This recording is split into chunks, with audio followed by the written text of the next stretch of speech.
ಭಕ್ತರೇ ಆತಗೆ ಹೃದಯವ ತಾಳಿ ಸೇವೆ ಮಾಡುವರಿ ನಮ್ಮ ಎಡೆಯಲ್ಲಿ ದಯಾದಿಂದ ಬಂದು ಪರಿಶುದ್ಧ ಜಡ ತಂದು ತೋಳೆ ಪಾಪ ಮಾಲ ಹೃದಯದ ಕಾಲ ಆಗಲೇನು ಪರಿಹಾರ ಕರ್ತನೇ ನಿನ್ನಲ್ಲೇ ನಮಗುಂಟು ಜ್ಞಾನ ನಿತ್ಯ ಸಮಾಧಾನ.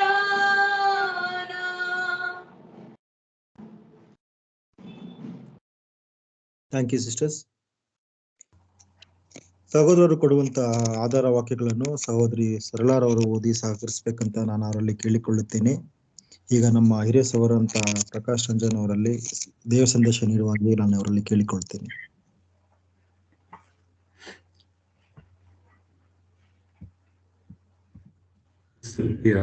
ಸಹೋದರ ಸಹೋದರಿಯರೇ, ನಮ್ಮೆಲ್ಲರನ್ನೂ ಕೂಡ ಮತ್ತೊಂದು ಆವರ್ತಿ ತನ್ನ ಪಾದ ಸನ್ನಿಧಾನದಲ್ಲಿ ಬರಮಾಡಿ ತನ್ನ ವಾಕ್ಯಗಳ ಮೂಲಕ ನಮ್ಮನ್ನು ಬಲಪಡಿಸತಕ್ಕಂಥ ನಮ್ಮ ಪರಮ ತಂದೆಯಾದ ಯೆಹೋವ ದೇವರಿಗೆ, ಆತನ ಮಗನೂ ನಮ್ಮ ರಕ್ಷಕನೂ ಆದ ಯೇಸು ಕ್ರಿಸ್ತನ ಮುಖಾಂತರವಾಗಿ ಘನ ಮಾನ ಸ್ತುತಿ ಸ್ತೋತ್ರ ಮಹಿಮೆಗಳು ನಿರಂತರವೂ ಕೂಡ ಉಂಟಾಗಲಿ. ಕ್ರಿಸ್ತನ ಪ್ರಿಯರೇ, ನಾವು ಕಳೆದ ಹಲವು ದಿನಗಳಿಂದ ಈ ನ್ಯಾಯಸ್ಥಾಪಕರು ಪುಸ್ತಕದಲ್ಲಿರತಕ್ಕಂತಹ ದೇವರ ವಾಕ್ಯವನ್ನು ಧ್ಯಾನ ಮಾಡ್ತಾ ಬಂದಿದ್ದೀವಿ.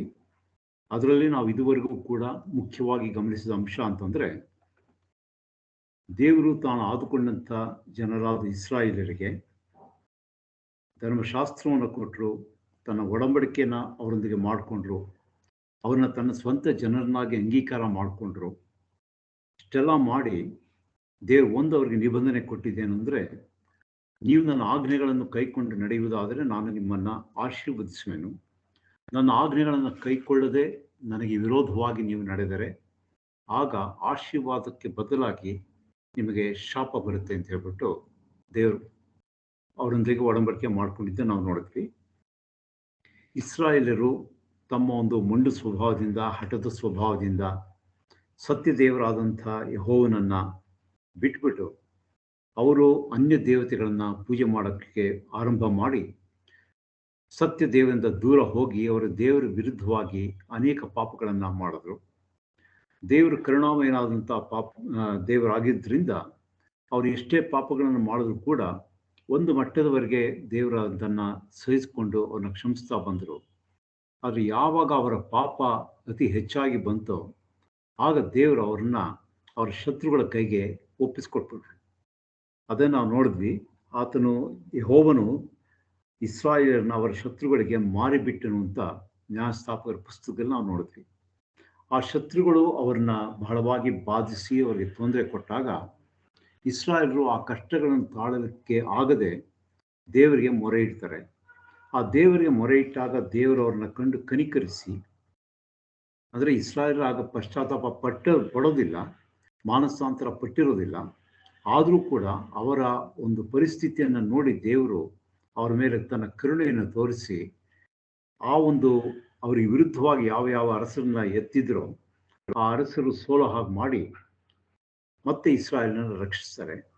ಇದು ಒಂಥರ ಚಕ್ರಾಕಾರವಾಗಿ, ಅಂದರೆ ಸೈಕ್ಲಿಕ್ ಆಗಿ ನಡೆದದ್ದನ್ನು ನಾವು ಇದುವರೆಗೂ ಕೂಡ ನೋಡ್ಕೊಂಡ್ಬಂದ್ವಿ. ಅದರಲ್ಲಿ ದೇವರು ಇವರನ್ನು ಯಾವ ರೀತಿ ರಕ್ಷಿಸಿದ್ರು ಒಂದು ಆಶ್ಚರ್ಯಕರವಾದ ರೀತಿಯಲ್ಲಿ ಅನ್ನೋದಕ್ಕೆ ನಾವು ಒಂದು ಉದಾಹರಣೆ ಮುಖಾಂತರವಾಗಿ ಹೇಗೆ ತಂದೆಯಾದ ದೇವರು ಪ್ರವಾದಿನಿ ಮತ್ತು ನ್ಯಾಯಸ್ಥಾಪಕಿಯಾದಂತಹ ದೆಬೋರಳು ಮತ್ತು ಬಾರಾಕನ ಮುಖಾಂತರವಾಗಿ ಇಸ್ರಾಯೇಲರನ್ನ ಆ ಸಿಸೇರನಿಂದ ತಪ್ಪಿಸಿ ಅವರಿಗೆ ಜಯವನ್ನು ಉಂಟು ಮಾಡಿದ್ದನ್ನು ಅದನ್ನು ನಾವು ಭಾಳ ಡೀಟೇಲ್ ಆಗಿ ಓದಿ ನೋಡಿದ್ವಿ. ಅದಾದ ನಂತರ ನೋಡಬೇಕಾದ್ರೆ ಇಷ್ಟೆಲ್ಲ ಮಾಡಿದ್ರು ಕೂಡ ಇಸ್ರಾಯೇಲ್ ಇನ್ನೂ ಹೆಚ್ಚಾದ ಪಾಪಗಳನ್ನೇ ಮಾಡ್ತಾ ಬಂದರು.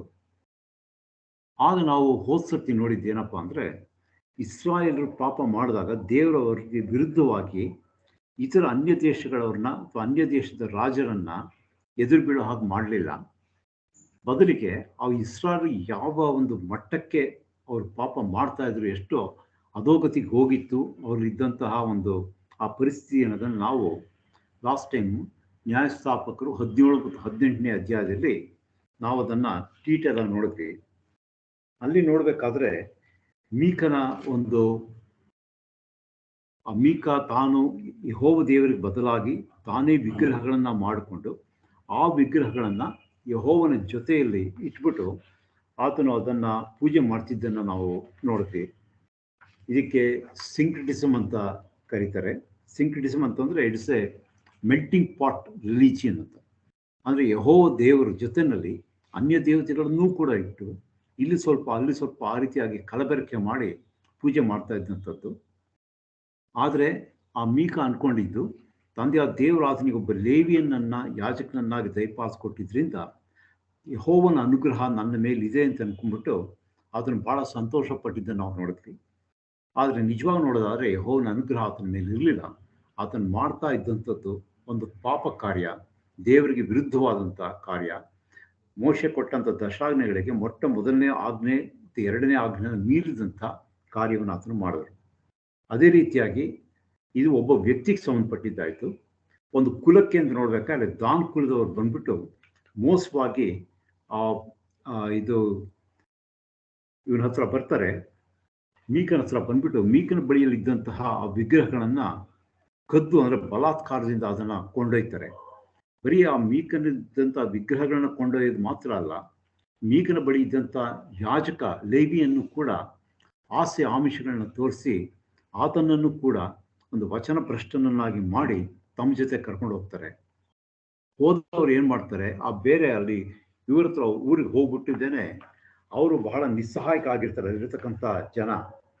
ಅವ್ರನ್ನ ಹೋಗಿ ಒಂದು ನಿರಾಯುಧರಾದಂಥ ನಿಸ್ಸಹಾಯಕರಾದ ಜನಗಳನ್ನ ಹೋಗಿ ಅವ್ರ ಮೇಲೆ ಬಿದ್ದು ಅವ್ರನ್ನ ಸಂಪೂರ್ಣವಾಗಿ ನಾಶ ಮಾಡಿದ್ದನ್ನು ನಾವು ಲಾಸ್ಟ್ ಟೈಮ್ ಇದೆಲ್ಲ ಕೂಡ ನಾವು ನೋಡಿದ್ದೀವಿ. ಇವತ್ತಿನ ದಿವಸ ನಾವು ನೋಡ್ತಕ್ಕಂಥದ್ದು ಇದು ಆ್ಯಕ್ಚುಲ್ ಆಗಿ ಈ ನ್ಯಾಯಸ್ಥಾಪಕರು 17 ಮತ್ತು 18ನೇ ಅಧ್ಯಾಯದಲ್ಲಿ ಬಂದಿದ್ದು ಒಂದು ಘಟನೆ ಅದು. ಅದೇ ರೀತಿಯಾಗಿ 19, 20 ಮತ್ತು 21ನೇ ಅಧ್ಯಾಯಗಳಲ್ಲಿ, ಈ 3 ಅಧ್ಯಾಯಗಳಲ್ಲಿ ಇನ್ನೊಂದು ಮುಖ್ಯವಾದಂಥ ಘಟನೆ ನಡೆಯುತ್ತೆ. ಈ 2 ಘಟನೆಗೂ ಕೂಡ ಒಂದು ಕ್ರೊನಾಲಾಜಿಕಲ್ ಆಗಿ ಅಥವಾ ಒಂದು ಟಾಪಿಕಲ್ ಆಗಿ ಯಾವುದೇ ವಿಧವಾದಂಥ ಸಂಬಂಧ ಇರೋದಿಲ್ಲ. ಇವೆರಡು ಇಂಡಿಪೆಂಡೆಂಟ್ ಇನ್ಸಿಡೆನ್ಸಸ್, ಘಟನೆಗಳು. ಆದರೆ ದೇವರಿದ್ದರ ಯಾಕೆ ಇಲ್ಲಿ ಬರೆಸಿದ್ದಾರೆ ಅಂತ ಹೇಳ್ಬೇಕಾದ್ರೆ ಇದ್ರ ಉದ್ದೇಶ ಬಂದ್ಬಿಟ್ಟು ಒಂದೇನೆ. ಇಸ್ರಾಯೇಲರಲ್ಲಿ ಇದ್ದಂತಹ ಆ ಕಾಲದಲ್ಲಿ ಇದ್ದಂತಹ ಇಸ್ರಾಯೇಲರಲ್ಲಿ ಅವರ ಒಂದು ಆತ್ಮೀಯವಾದಂತಹ ಪರಿಸ್ಥಿತಿ ಅಥವಾ ಒಂದು ಧಾರ್ಮಿಕವಾದಂತಹ ಪರಿಸ್ಥಿತಿ ಎಷ್ಟು ಅಧೋಗತಿಗೆ ಹೋಗಿತ್ತು ಅನ್ನೋದನ್ನು ದೇವರಲ್ಲಿ ತಿಳಿಸ್ತಾರೆ. ಇವತ್ತಿನ ದಿವಸ ದೇವರ ಆತ್ಮನ ಸಹಾಯದಿಂದ ನಾವು ಸ್ವಲ್ಪ ಕಾಲ ಈ 19ರಿಂದ 21 ಅಧ್ಯಾಯಗಳಲ್ಲಿರ್ತಕ್ಕಂಥ ವಿಷಯದ ಬಗ್ಗೆ ಸ್ವಲ್ಪ ಕಾಲ ಧ್ಯಾನ ಮಾಡೋಣ. ಇದನ್ನು ನೀವು ಆಮೇಲೆ ನಿಮ್ಮ ಸ್ವಂತ ಸಮಯಗಳಲ್ಲಿ ಈ 3 ಅಧ್ಯಾಯವನ್ನು ಕೂಡ ನಿಧಾನವಾಗಿ ಓದಿ ಅದನ್ನು ಧ್ಯಾನ ಮಾಡಿದ್ರೆ ಅದು ಚೆನ್ನಾಗಿ ಅರ್ಥ ಆಗುತ್ತೆ. ಈಗ ನಾನು ಬರೀ ಅದರದ್ದು ಸಾರಾಂಶ ಮಾತ್ರ ಹೇಳಿಬಿಟ್ಟು ನಾವು ಅದನ್ನು ಧ್ಯಾನ ಮಾಡೋಕ್ಕೆ ಹೋಗೋಣ. ಇಲ್ಲ ನಾವು ಏನು ನೋಡ್ತೀವಿ ಅಂತ ಹೇಳ್ಬೇಕಾದ್ರೆ, ಆ 19ನೇ ಅಧ್ಯಾಯ 1ನೇ ವಚನದಲ್ಲಿ ನಾವು ನೋಡತಕ್ಕಂಥದ್ದು ಆ ಕಾಲದಲ್ಲಿ ಇಸ್ರಾಯೇಲರೊಳಗೆ ಅರಸನಿರಲಿಲ್ಲ ಅಂದ್ಬಿಟ್ಟು. ಈ ಒಂದು ವಚನ, ಈ ಒಂದು ವಾಕ್ಯ ಇಡೀ ನ್ಯಾಯಸ್ಥಾಪಕರ ಪುಸ್ತಕದಲ್ಲಿ ಪದೇ ಪದೇ ಇದು ನಾನು ಹೇಳಿರೋದನ್ನು ನಾವು ಗಮನಿಸ್ತೀವಿ. ಸೊ ಇಂಥ ಒಂದು ಹಿನ್ನೆಲೆಯಲ್ಲಿ, ಅಂದರೆ ಇದರ ಮೂಲೋದ್ದೇಶ ಏನಪ್ಪ ಅಂದರೆ, ಇಸ್ರಾಯೇಲರೊಳಗೆ ಒಂದು ವೇಳೆ ದೇವರಿಂದ ನೇಮಿಸಲ್ಪಟ್ಟಂತಹ ಅರಸನು ಇದ್ದಿದ್ದರೆ ಅವರು ಈ ಥರ ಪಾಪಗಳನ್ನು ಮಾಡ್ತಿರಲಿಲ್ಲ. ಆತನು ಅವರನ್ನು ಸರಿಯಾದ ಮಾರ್ಗದಲ್ಲಿ ನಡೆಸುತ್ತಿದ್ದನು. ಅವರ ಒಳಗೆ ಅರಸನು ಇಲ್ಲದೇ ಇದ್ದುದರಿಂದ ಪ್ರತಿಯೊಬ್ಬನೂ ಕೂಡ ಅವನವನ ಇಚ್ಛೆಯಂತೆ ಕಾರ್ಯಗಳನ್ನು ನಡೆಸ್ತಾ ಇದ್ರು ಅಂತನ್ನೋದು ನಾವು ನೋಡಿದ್ವಿ. ಸೊ ಈ ಒಂದು ಹಿನ್ನೆಲೆಯಲ್ಲಿ ನೋಡಬೇಕಾದ್ರೆ, ಆ ಎಫ್ರಾಯಿಮ್ ಪರ್ವತ ಪ್ರದೇಶದಲ್ಲಿ ಒಬ್ಬ ಲೇವಿ ಇರ್ತಾನೆ. ಆ ಲೇವಿಗೆ ಒಬ್ಬ ಹೆಂಡತಿ ಇರ್ತಾಳೆ. ಆ ಹೆಂಡತಿ ಅಂದರೆ ಆತನ ಉಪಪತ್ನಿ. ಆಕೆ ಆತನ ಧರ್ಮಪತ್ನಿ ಅಲ್ಲ, ಆಕೆ ಆತನ ಉಪಪತ್ನಿ ಆಗಿರ್ತಾಳೆ. ಈತಕ್ಕೆ ಏನು ಮಾಡ್ತಾಳೆ ಅಂದರೆ ಜಾರತ್ವ ಮಾಡಿ ತನ್ನ ಗಂಡನನ್ನು ಬಿಟ್ಬಿಟ್ಟು ತನ್ನ ತವ್ರ ಮನೆಗೆ ಹೊರಟೋಗಿರ್ತಾಳೆ. ಆ ತವ್ರ ಮನೆಗೆ ಹೋಗಿರ್ಬೇಕಾದ್ರೆ ಆ ಒಂದು ಸ್ವಲ್ಪ ಕಾಲ ಆಗುತ್ತೆ. ಆವಾಗ 4 ತಿಂಗಳು ತವ್ರ ಮನೇಲಿ ಇರ್ತಾಳೆ. ಆಮೇಲೆ ಈ ಲೇವಿಯನ್ನು ಏನು ಮಾಡ್ತಾನೆ, ಆಕೆನ ಭಾಳ ಪ್ರೀತಿ ಮಾಡ್ತಿದ್ದ ಲೇವಿ. ಅದಕ್ಕೆ ಹೇಗಾದರೂ ಹೋಗಿ ಅವಳ ಪ್ರೀತಿಯಿಂದ ಮಾತಾಡಿಸಿ ವಾಪಸ್ ಕರ್ಕೊಂಬೋಣ ಅಂತ ಹೇಳ್ಬಿಟ್ಟು ತನ್ನೊಬ್ಬ ಸೇವಕನ ಜೊತೆ 2 ಕತ್ತೆಗಳನ್ನ ತಗೊಂಡು ಹೋಗ್ತಾರೆ. ಸೊ ಲೇವಿ ಮತ್ತು ಅವನ ಸೇವಕ ಇಬ್ಬರು ಕೂಡ ಅವ್ರ ಮಾವನ ಮನೆಗೆ ಬರ್ತಾರೆ. ಅವನ ಮಾವನ ಮನೆಗೆ ಬಂದ್ಬಿಟ್ಟು ಬೆತ್ಲೆಹೇಮಲ್ಲಿರುತ್ತೆ. ಆ ಬೆತ್ಲೆಹೇಮ್ನಲ್ಲಿ ಹೋದಾಗ ಮಾವನಿಗೆ ಮತ್ತು ಈತನ ಹೆಂಡತಿಗೂ ಕೂಡ ಭಾಳ ಸಂತೋಷ ಆಗುತ್ತೆ ಇವರನ್ನು ನೋಡಿ. ಆ ಹೆಂಡತಿ ಕೂಡ ನಿನ್ನ ಜೊತೆ ಮತ್ತೆ ಹಿಂತಿರುಗಿ ಎಫ್ರಾಯಿಮ್ ಪ್ರದೇಶಕ್ಕೆ ಅಂದರೆ ಗಂಡನ ಮನೆಗೆ ಹೋಗೋದಕ್ಕೆ ಒಪ್ಕೊಳ್ತಾಳೆ. ಸೊ ಈ ರೀತಿ ಇರಬೇಕಾದ್ರೆ ಮಾವ ಭಾಳ ಆತಿಥ್ಯ ಕೊಡ್ತಾರೆ, ಒಳ್ಳೆಯ ಅತಿಥಿ ಸತ್ಕಾರ ಎಲ್ಲ ಆಗುತ್ತೆ. ಅದಾದಮೇಲೆ 5ನೇ ದಿವಸ ಇವರೇನು ಮಾಡ್ತಾರೆ, ಅಲ್ಲಿ ಸಾಯಂಕಾಲ ಅಲ್ಲಿಂದ ಹೊರಡ್ತಾರೆ. ಬೆತ್ಲೆಹೇಮಿಂದ ಹೊರಟು ತಮ್ಮ ಊರಾದ ಎಫ್ರಾಯಿಮ್ಗೆ ಹೋಗ್ತಾ ಇರಬೇಕಾದ್ರೆ ಆಗ ಮಾವ ಹೇಳ್ತಾರೆ, ಸಂಜೆ ಆಯ್ತಪ್ಪ, ಇವಾಗ ಹೋಗಬೇಡಿ, ರಾತ್ರಿ ಆಗೋಗುತ್ತೆ, ಬೇಗ ನಿಮ್ಗೆ ಕಷ್ಟ ಆಗುತ್ತೆ, ಆದ್ದರಿಂದ ಇದ್ಬಿಟ್ಟು ನಾಳೆ ಹೋಗಿ ಅಂತಂದ್ಬಿಟ್ಟು. ಆದರೆ ಇವನು ಕೇಳೋದಿಲ್ಲ ಲೇವಿ. ಸೊ ತನ್ನ ಆ ಹೆಂಡತಿ ಜೊತೆ ಮತ್ತು ಆ ಸೇವಕನ ಜೊತೆ ಬರ್ತಾ ಇರಬೇಕಾದ್ರೆ ಸ್ವಲ್ಪ ದೂರ ಹೋಗಿದ್ದೇನೆ, ಕತ್ಲಾಗ್ಬಿಡುತ್ತೆ, ರಾತ್ರಿ ಆಗೋಗುತ್ತೆ. ಆ ರಾತ್ರಿ ಆದಾಗ ಅವರು ಆ ಸೇವಕ ಹೇಳ್ತಾನೆ, ನಾವು ಇಲ್ಲಿ ಯಬೂಸಿಯರ ಪಟ್ಟಣದಲ್ಲಿ ಇವತ್ತು ರಾತ್ರಿ ಕಳೆಯೋಣ ಅಂತಂದ್ಬಿಟ್ಟು. ಯಬೂಸಿಯರು ಯಾರು ಅಂತಂದರೆ, ಆ ಯಬೂಸಿಯರ ಪಟ್ಟಣ ಆಮೇಲೆ ಇಸ್ರಾಯೇಲ್ ಆಗಿದ್ದು ದಾವೀದ ಆ ಯಬೂಸಿಯರನ್ನು ಸೋಲಿಸಿ ಆ ಪಟ್ಟಣವನ್ನು ಸ್ವಾಧೀನಪಡಿಸ್ಕೊಂಡು ಅದಕ್ಕೆ ಯೆರೂಸಲೇಮ್ ಅಂತ ಹೆಸರು ಕೊಡ್ತಾರೆ. ಸೊ ಯೆರೂಸಲೇಮ್ ಮುಂಚೆ ಅದು ಜೇಬಸ್ ಅಂತಾರೆ, ಆ ಯಬೂಸಿಯರ ಪಟ್ಟಣ ಆಗಿತ್ತು. ಅಲ್ಲಿ ಬಂದಾಗ ಅವ್ರು ಕೇಳ್ತಾರೆ, ಅಂದರೆ ಆವಾಗ ಆ ಕಾಲ ಯಬೂಸಿಯರ ಪಟ್ಟಣದಲ್ಲಿ ಇದ್ದವರು ಇಸ್ರಾಯೇಲರಲ್ಲ, ಅಲ್ಲಿ ಇದ್ದಂಥವ್ರು ಬೇರೆ ಜನಾಂಗದವರು. ಅದಕ್ಕೆ ಈ ಯಾಜಕ ಹೇಳ್ತಾನೆ, ಇಲ್ಲ, ನಾವು ಇಸ್ರಾಯೇಲರು ಇಲ್ಲದ ಅನ್ಯರ ಪಟ್ಟಣದಲ್ಲಿ ನಾವು ಇಳಿಬಾರ್ದು, ಅದಕ್ಕೆ ನಾವು ಗಿಬೆಯಕ್ಕೆ ಹೋಗೋಣ ಅಂತ ಹೇಳ್ತಾರೆ. ಗಿಬೆಯಕ್ಕೆ ಅಥವಾ ರಾಮ ಆ ಜಾಗದಲ್ಲಿ ಹೋಗೋಣ ಅಂದ್ಬಿಟ್ಟು. ಗಿಬೆದಲ್ಲಿ ಯಾರಿದ್ರು ಅಂದರೆ ಬೆನ್ಯಾಮಿನ್ ಕುಲದವರು ವಾಸ ಮಾಡ್ತಿರ್ತಾರೆ. ಬೆನ್ಯಾಮಿನ್ ಕುಲದವರು ಇಸ್ರಾಯೇಲ್ ಕುಲದ 12 ಕುಲಗಳೇ ಒಂದು ಕುಲ, ಅಂದರೆ ಇವರು ಸಹೋದರರು ಅವರು. ಸೊ ನಮ್ಮವರೇ ಇರತಕ್ಕಂಥ ಅಲ್ಲಿ ಹೋಗೋಣ, ಅಲ್ಲಿ ನಾವು ಸುರಕ್ಷಿತವಾಗಿರ್ಬೋದು ಅನ್ನೋ ಒಂದು ಉದ್ದೇಶದಿಂದ ಆ ಲೇವಿ ಏನು ಮಾಡ್ತಾನೆ, ತನ್ನ ಹೆಂಡತಿನೂ ಸೇವಕನ್ನು ಕರ್ಕೊಂಡು ಗಿಬೆಯಕ್ಕೆ ಬರ್ತಾರೆ. ಗಿಬೆಯಕ್ಕೆ ಬರೋ ಹೊತ್ತಿಗೆ ಆಲ್ಮೋಸ್ಟ್ ಕತ್ತೆ ಆಗಿಬಿಟ್ಟಿರುತ್ತೆ. ಸೊ ಯಾರು ಊರಿನಲ್ಲಿ ಇವ್ರನ್ನ ಎಲ್ಲಿಂದ ಬಂದ್ರಿ, ಯಾರು ನೀವು, ಏನು ಬೇಕು ಅಂತ ಯಾರೂ ಇವ್ರನ್ನ ಕೇಳಲ್ಲ, ಇವ್ರನ್ನ ಮಾತಾಡ್ಸಲ್ಲ. ಅವ್ರ ಜ್ಞಾಪಕ ನಾವು ಗಮನಿಸಬೇಕಾದ ಅಂಶ ಅಂದರೆ, ಅವರು ಇಸ್ರಾಯೇಲ್ ಕುಲದವರೇ ಆಗಿದ್ದರು, ಸ್ವಂತ ಕುಲದವರಾಗಿದ್ದರೂ ಕೂಡ ಅವ್ರು ಇವ್ರ ಬಗ್ಗೆ ಏನು ವಿಚಾರಿಸ್ಕೊಳ್ಳಲ್ಲ. ಆಗ ಒಬ್ಬ ಮುದುಕ ಬರ್ತಿರ್ತಾರೆ. ಆ ಮುದುಕ ಕೂಡ ಗಿಬೆಯದ ನಿವಾಸಿ ಅಲ್ಲ, ಆತನು ಎಫ್ರಾಯಿಮ್ ಪರ್ವತ ಪ್ರದೇಶದಲ್ಲಿ ವಾಸ ಮಾಡ್ತಿದ್ದಂಥವನು. ಅವನು ಬಂದ್ಬಿಟ್ಟು ಇವ್ರನ್ನ ವಿಷಯ ಎಲ್ಲ ಕೇಳಿದ್ಮೇಲೆ, ಆಯಿತು, ನೀವು ಬನ್ನಿ, ನನ್ನ ಮನೆಯಲ್ಲಿ ನಿಮಗೆ ಇವತ್ತಿನ ರಾತ್ರಿ ನೀವು ಕಳಿಬೋದು, ಈ ಬೀದಿನಲ್ಲಿ ರಾತ್ರಿ ಕಳಿಬೇಡ ಅಂತ ಹೇಳ್ತಾರೆ. ನಾವು 21ನೇ ವಚನದಲ್ಲಿ ನಾವು ನೋಡ್ತೀವಿ, ನಿನಗೆ ಏನಾದರೂ ಕಡಿಮೆ ಆದರೆ ಅದನ್ನು ನೋಡ್ಕೊಳ್ತೀನಿ, ಈ ಬೀದಿಯಲ್ಲಿ ರಾತ್ರಿ ಕಳೆಯಬೇಡ, ನನ್ನ ಮನೆಗೆ ಬಾ ಅಂತ ಹೇಳಿ ಅವನ್ನ ಕರ್ಕೊಂಡು ಹೋಗ್ಬಿಟ್ಟು ಅವನ ಅತಿಥಿ ಸತ್ಕಾರ ಮಾಡ್ತಾರೆ. ಅಲ್ಲೊಂದು ಘಟನೆ ನಡೆಯುತ್ತೆ. ಅದೇನೆಂದರೆ, ಇವರೆಲ್ಲ ಊಟ ಮಾಡಿ ತೃಪ್ತಿ ಪಡ್ತಾ ಇರೋ ಆ ಸಮಯದಲ್ಲಿ ಆ ಊರಿನ ಜನ ಬಂದ್ಬಿಟ್ಟು ಹೊರಗಡೆ ಬಂದು ಆ ಮುದುಕನಿಗೆ, ಅಂದರೆ ಮನೆ ಯಜಮಾನನಿಗೆ, ನಿನ್ನ ಮನೆಗೆ ಬಂದಿರತಕ್ಕಂಥ ಮನುಷ್ಯನ ಹೊರಗಡೆ ಕರ್ಕೊಂಬ, ನಾವು ಅವನ ಜೊತೆ ಸಂಗಮಿಸಬೇಕು ಅಂತ ಹೇಳ್ಬಿಟ್ಟು ಅವ್ರು ಭಾಳ ಗಲಾಟೆ ಮಾಡ್ತಾರೆ. ಆಗ ಮುದುಕ ಹೋಗ್ಬಿಟ್ಟು ಆ ಹೊರಗಡೆ ಬಂದು, ಇಂಥ ದುಷ್ಟತನ ನಡೆಸಬೇಡಿ, ನಿಮ್ಗೆ ಅಷ್ಟು ಇದಾದರೆ ನನ್ನ ಆಶ್ರಯಕ್ಕಾಗಿ ಬಂದಿದ್ದಾನೆ, ಸೊ ಇಂಥ ಹುಚ್ಚುತನವನ್ನು ಮಾಡಬೇಡಿ, ನನಗೆ ಮದುವೆ ಆಗದೆ ಇರತಕ್ಕಂಥ ಕನ್ನಿಕೆಯಾದಂತಹ ಒಬ್ಬ ಮಗಳಿದ್ದಾಳೆ, ಅವಳನ್ನು ಈ ಉಪಪತ್ನಿಯನ್ನು ಹೊರಗಡೆ ತರ್ತೀನಿ, ಅವ್ರನ್ನೇನಾದರೂ ಮಾಡ್ಕೊಳ್ಳಿ, ಈ ಮನುಷ್ಯನ ಗೊಡವೆಗೆ ಹೋಗಬೇಡಿ ಅಂತ ಹೇಳ್ಬಿಟ್ಟು ಹೇಳ್ತಾನೆ. ಆವಾಗ ಈ ಲೇವಿ ಏನು ಮಾಡ್ತಾನೆ, ತನ್ನ ಉಪಪತ್ನಿನ ಹೊರಗಡೆ ಕಳಿಸ್ಬಿಡ್ತಾನೆ. ಹೊರಗಡೆ ಕಳಿಸ್ಬಿಟ್ಟು ಇವ್ರು ಬಾಗಿಲು ಹಾಕ್ಕೊಂಡು ಇವರು ಆರಾಮಾಗಿ ಮನೆಗೆ ಇದ್ಬಿಡ್ತಾರೆ. ಸೊ ಆ ಊರಿನ ಜನರು ಆ ಸ್ತ್ರೀನ ಭಾಳ ಕ್ರೂರವಾಗಿ ನಡೆಸ್ಬಿಟ್ಟು ಬೆಳಗಾಗುತ್ತೆ. ಸೊ ಕೋಳಿ ಕೂಗು ಹೊತ್ತಿಗೆ ಈ ಲೇವಿ ಬಾಗಿಲು ತೆಗೆದು ಆಚೆ ಬರ್ತಾನೆ. ಆ ಸ್ತ್ರೀ ಸತ್ತು ಬಿದ್ದಿರ್ತಾಳೆ. ಆ ಸ್ತ್ರೀ ಬಂದ್ಬಿಟ್ಟು ಯಜಮಾನ ಇಟ್ಕೊಂಡು ಮನೆ ಬಾಗಿಲಲ್ಲಿ ಸತ್ತೋಗಿರ್ತಾಳೆ. ಅದು ನೋಡ್ಬೇಕಾದ್ರೆ ಆಕೆ ಕೈಗಳು ಹೊಸ್ತಿನ ಮೇಲಿರುತ್ತೆ. ಲೇವಿ ನೋಡ್ಬಿಟ್ಟು ಎದೋಳು ಹೋಗೋಣ ಅಂತ ಕರೀತಾನೆ. ಅದು ನೋಡಿದ್ರೆ ಆಕೆ ಸತ್ತೋಗಿರೋದ್ರಿಂದ ಉತ್ತರನೇ ಇರಲ್ಲ. ಆಗ ಆಕೆ ಶವನ ಕತ್ತೆ ಮೇಲೆ ಹಾಕ್ಕೊಂಡು ತನ್ನ ಊರಿಗೆ ಹೊರಟೋಗ್ತಾನೆ. ಹೋದ್ಮೇಲೆ ಏನು ಮಾಡ್ತಾನೆ ಲೇವಿ, ಒಂದು ಕತ್ತಿ ತಗೊಂಡು ಅದಕ್ಕೆ ಶವವನ್ನು 12 ತುಂಡು ಮಾಡ್ತಾನೆ. ಮೂಳೆ ಸಮೇತ 12 ತುಂಡು ಮಾಡ್ಬಿಟ್ಟು 12 ಕುಲಗಳು ಕಳಿಸ್ತಾನೆ. ಆವಾಗ ದಾನ್ ಪಟ್ಟಣದಿಂದ ಬೇರ್ಷೆಬದವರೆಗೆ ಇರ್ತಕ್ಕಂಥ ಎಲ್ಲ ಪ್ರಾಂತ್ಯಗಳಲ್ಲಿ ಇರ್ತಕ್ಕಂತಹ ಇಸ್ರಾಯೇಲರು, ದಾನ್ ಪಟ್ಟಣ ಅಂತಂದರೆ ಅದು ಉತ್ತರ ದಿಕ್ಕಿನಲ್ಲಿ ಬಾರ್ಡ್ರು, ಬೇರ್ಷೆಬ ಅಂದರೆ ಸದರ್ನ್ ಇದರಲ್ಲಿ ಬಾರ್ಡ್ರದು. ಆದರೆ ಇಡೀ ಇಸ್ರಾಯೇಲ್ ಜನಾಂಗದವರು ಎಲ್ಲ ಕೂಡ ಅಲ್ಲಿ ಬಂದ್ಬಿಟ್ಟು ಅಲ್ಲಿ ಒಂದು ಮಾತು ನೋಡ್ತಾರೆ ಅವರು, ನ್ಯಾಯಸ್ಥಾಪಕರು 19ನೇ ಅಧ್ಯಾಯ 30ನೇ ವಚನ. ಅವುಗಳನ್ನು ಕಂಡವರೆಲ್ಲರೂ ಇಸ್ರಾಯೇಲ್ಯರು ಐಗುಪ್ತವನ್ನು ಬಿಟ್ಟು ಬಂದ ದಿವಸ ಮೊದಲುಗೊಂಡು ಈ ದಿವಸದವರೆಗೆ ಇಂಥ ಕೃತ್ಯವು ನಡೆಯಲೂ ಇಲ್ಲ, ನಾವು ಅದನ್ನು ನೋಡಿಯೂ ಇಲ್ಲ, ಈ ಸಂಗತಿಯನ್ನು ಮನಸ್ಸಿಗೆ ತಂದು ವಿಚಾರಿಸತಕ್ಕದ್ದು ಅಂದುಕೊಂಡರು. ಸೊ ಇಂಥ ಸಂಗೀತ ನಾವು ಕೇಳೂ ಇಲ್ಲ, ನೋಡೂ ಇಲ್ಲ ಇದುವರೆಗೂ ಕೂಡ. ಇದೇನದು ವಿಚಾರಿಸ್ಕೋಬೇಕು ಅಂತ ಹೇಳ್ಬಿಟ್ಟು ಅವರೆಲ್ಲ ಕೂಡ ಆ ಮಿಚ್ಫೆ ಅನ್ನತಕ್ಕಂಥ ಊರಿಗೆ ಬರ್ತಾರೆ. ಯೆಹೋವನ ಸನ್ನಿಧಿಯಲ್ಲಿ ಬಂದು ಸಭೆ ನೆರೀತಾರೆ. ಅಲ್ಲಿ ಇವನು ಯಾಜಕನ ಲೇವಿನ ಕೇಳ್ತಾರೆ ಏನಾಯ್ತು ಅಂತ. ಆಗ ಇವನು ಏನು ಹೇಳ್ತಾನೆ ಅಂತಂದ್ರೆ 20ನೇ ಅಧ್ಯಾಯ 5ನೇ ವಚನ. ಆ ಊರಿನ ಜನರು ಅದೇ ರಾತ್ರಿ ನಾನು ಇಳುಕೊಂಡಿದ್ದ ಮನೆಯನ್ನು ಸುತ್ತಿಕೊಂಡು ನನ್ನನ್ನು ಕೊಲ್ಲಬೇಕೆಂದಿದ್ದರು ಮತ್ತು ನನ್ನ ಉಪಪತ್ನಿಯನ್ನು ಬಹಳವಾಗಿ ಭಂಗಪಡಿಸಿದರು, ಆಕೆಯು ಸತ್ತಳು. ಸೊ ಇಲ್ಲಿ ನೋಡ್ಬೇಕಾದ್ರೆ ಇಲ್ಲಿ ಈತ ಒಂದು ಸುಳ್ಳು ಹೇಳ್ತಾನೆ. ಏನಂತಂದ್ರೆ, ನಾನು ಇಳ್ಕೊಂಡಿದ್ದ ಮನೆಯನ್ನು ಸುತ್ತಿಕೊಂಡು ನನ್ನನ್ನು ಕೊಲ್ಲಬೇಕೆಂದಿದ್ದರು ಅಂತ ಹೇಳ್ತಾರೆ. ಆ ಜನ ಈತನನ್ನು ಏನು ಮಾಡ್ಬೇಕಿದ್ ಬಂದ ಉದ್ದೇಶ ಅದನ್ನ ಸತ್ಯ ಹೇಳಲ್ಲ. ಆಮೇಲೆ ಈತನೇ ತನ್ನ ಉಪಪತ್ನಿನ ಹೊರಗಡೆ ಕಳಿಸ್ಬಿಡ್ತಾನೆ. ಆದರೆ ಇಲ್ಲಿ ಹೇಳೋದು ನೋಡಿದ್ರೆ, ನನ್ನ ಉಪಪತ್ನಿಯನ್ನು ಬಹಳವಾಗಿ ಭಂಗಪಡಿಸಿದ್ರು, ಆಕೆ ಸತ್ತರು ಅಂತ ಹೇಳ್ತಾರೆ. ಸೊ ಇದು ಆದಮೇಲೆ ಆ ಜನ ಎಲ್ಲ ಕೂತ್ಕೊಂಡೊಂದು ಡಿಸಿಷನ್ ಬರ್ತಾರೆ.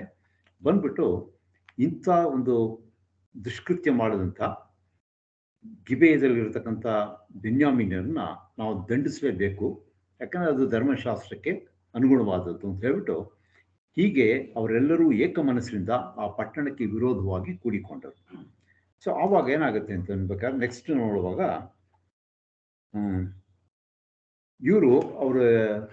ಇವ್ರಿಗೆ ಒಂದು ಮಾತು ಹೇಳಿ ಕಳಿಸ್ತಾರೆ ಬೆನ್ಯಾಮೀನಿಗೆ, ನಿಮ್ಮಲ್ಲಿ ಇರತಕ್ಕಂಥ ಆ ನೀಚ ಕೆಲಸ ಮಾಡಿದಂಥವ್ರನ್ನ ನಮ್ಗೆ ಒಪ್ಪಿಸ್ರಿ, ನಾವು ಅವ್ರನ್ನ ಕೊಂದುಬಿಟ್ಟು ಇಸ್ರಾಯೇಲ್ ಮಧ್ಯದಿಂದ ಇಂಥ ದುಷ್ಟತನವನ್ನು ತೆಗೆದು ಹಾಕ್ತೀವಿ ಅಂತ ಹೇಳಿ ಕಳಿಸ್ತಾರೆ. ಆದರೆ ಬೆನ್ಯಾಮೀನರು ಇವ್ರ ಮಾತಿಗೆ ಕಿವಿಗೊಡದೆ ಆ ನೀಚ ಕೃತ್ಯವನ್ನು ಮಾಡಿದಂತಹ ಗಿಬೆಯದವ್ರಿಗೆ ಸಪೋರ್ಟ್ ಆಗಿ ನಿಂತ್ಕೊಳ್ತಾರೆ.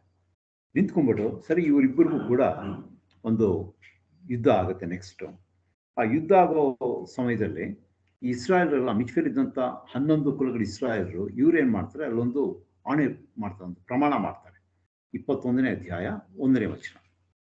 ಇಸ್ರಾಯೇಲ್ಯರೆಲ್ಲರೂ ಮಿಚ್ಪೆಯಲ್ಲಿದ್ದಾಗ ತಾವು ಬೆನ್ಯಾಮೀನ್ಯರಿಗೆ ತಮ್ಮ ಹೆಣ್ಣುಗಳನ್ನು ಕೊಡುವುದಿಲ್ಲವೆಂದು ಆಣೆ ಇಟ್ಟಿದ್ದರು. ಸೊ ಅಲ್ಲಿ ಇವರು ಒಂದು ಆಣೆ ಇಡಿದೆ, ಅಂದರೆ ನಾವು ಬೆನ್ಯಾಮೀನಿಗೆ ನಮ್ಮ ಹೆಣ್ಣುಗಳನ್ನ ಕೊಡೋದಿಲ್ಲ ಅಂತ ಅಂದ್ಬಿಟ್ಟು. ಇದು ಯಾಕೆ ಇದನ್ನು ಹೇಳಿದ್ರು ಅದಾಮೇಲೆ ನೋಡೋಣ. ಆಮೇಲೆ ಇನ್ನೊಂದು ಅವರು ಮಾಡಿದಂಥ ಏನಪ್ಪ ಅಂತ ಹೇಳಿದ್ರೆ, ಈ ಬೆನ್ಯಾಮೀನ ವಿರುದ್ಧವಾಗಿ ನಾವು ಯುದ್ಧಕ್ಕೆ ಹೋಗಬೇಕು, ಇದಕ್ಕೆ ಎಲ್ಲ ಇವರು ಕೂಡ ಬರಬೇಕು ಅಂತ ಅಂದ್ಬಿಟ್ಟು ಮುಂಚೆನೇ ಇದು ಮಾಡಿರ್ತಾರೆ. ಆದರೆ ಆ ಸಭೆಗೆ ಯಾಬೇಷ್ ಗಿಲ್ಯಾದ್ ಅನ್ನೋ ಸ್ಥಳದಿಂದ ಒಬ್ಬರು ಬಂದಿರಲ್ಲ. ಆವಾಗ ಏನಾಗುತ್ತೆ ಅಂತ ಆವಾಗ ಇವ್ರು ಇನ್ನೊಂದು ಇದು ಮಾಡ್ತಾರೆ. ಆ ಯಾಬೇಷ್ ಗಿಲ್ಯಾದ್ನಲ್ಲಿ ಯಾರು ಇವರ ಇಸ್ರಾಯೇಲರ ಕರೆಗೆ ಹೋಗೊಟ್ಟು ಯಾರು ಬರೋದಿಲ್ವೋ, ಅಂದರೆ ಅವರು ಇಸ್ರಾಯೇಲ್ಗೆ ವಿರುದ್ಧವಾದವರು, ಶತ್ರುಗಳ ಕಡೆ ಸೇರಿಕೊಂಡ್ರು ಅಂತ ಭಾವಿಸಿ ಅವರನ್ನು ಸಂಪೂರ್ಣವಾಗಿ ಕೊಂದು ಹಾಕಬೇಕು ಅಂದ್ಬಿಟ್ಟು ಅದು ಕೂಡ ಒಂದು ಪ್ರತಿಜ್ಞೆ ಮಾಡಿರ್ತಾರೆ. ಮೊದಲನೇದು ಒಂದು ಪ್ರತಿಜ್ಞೆ ಅವ್ರಿಗೆ ಹೆಣ್ಣುಗಳು ಕೊಡಲ್ಲ ಅಂತ. ಎರಡನೇ ಪ್ರತಿಜ್ಞೆ ಮಾಡಿದ್ದೆ ಏನಂದರೆ, ಆ ಯಾಬೇಷ್ ಗಿಲ್ಯಾದವ್ರನ್ನ ಎಲ್ಲರೂ ಕೂಡ ನಾವು ಸಂಹಾರ ಮಾಡಿಬಿಡ್ತೀವಿ ಅಂತ ಅಂದ್ಬಿಟ್ಟು. ಸೊ ಇದೆಲ್ಲ ಆಗುತ್ತೆ. ಕೊನೆಗೆ ಯುದ್ಧ ಆಗುತ್ತೆ. ಯುದ್ಧ ಆದಾಗ ಅಲ್ಟಿಮೇಟ್ಲಿ ಕೊನೆಯಲ್ಲಿ ಬೆನ್ಯಾಮೀನರು ಸೋತೋಗ್ತಾರೆ. ಸೋತೋಗ್ಬಿಟ್ಟು ಅವರು ಸತ್ತೋದ ಕೊನೆಯಲ್ಲಿ ಬರೀ 600 ಜನ ಮಾತ್ರ ಬೆನ್ಯಾಮೀನರು ಉಳ್ಕೊಳ್ತಾರೆ. ಅವರು ಆ ಸ್ಥಳದಿಂದ ಓಡೋಗಿ ತಪ್ಪಿಸ್ಕೊಳ್ತಾರೆ. ಸೊ ಆಮೇಲೆ ಇಸ್ರಾಯೇಲಿಗೆ ಒಂಥರ ಪಶ್ಚಾತ್ತಾಪ ಉಂಟಾಗುತ್ತೆ.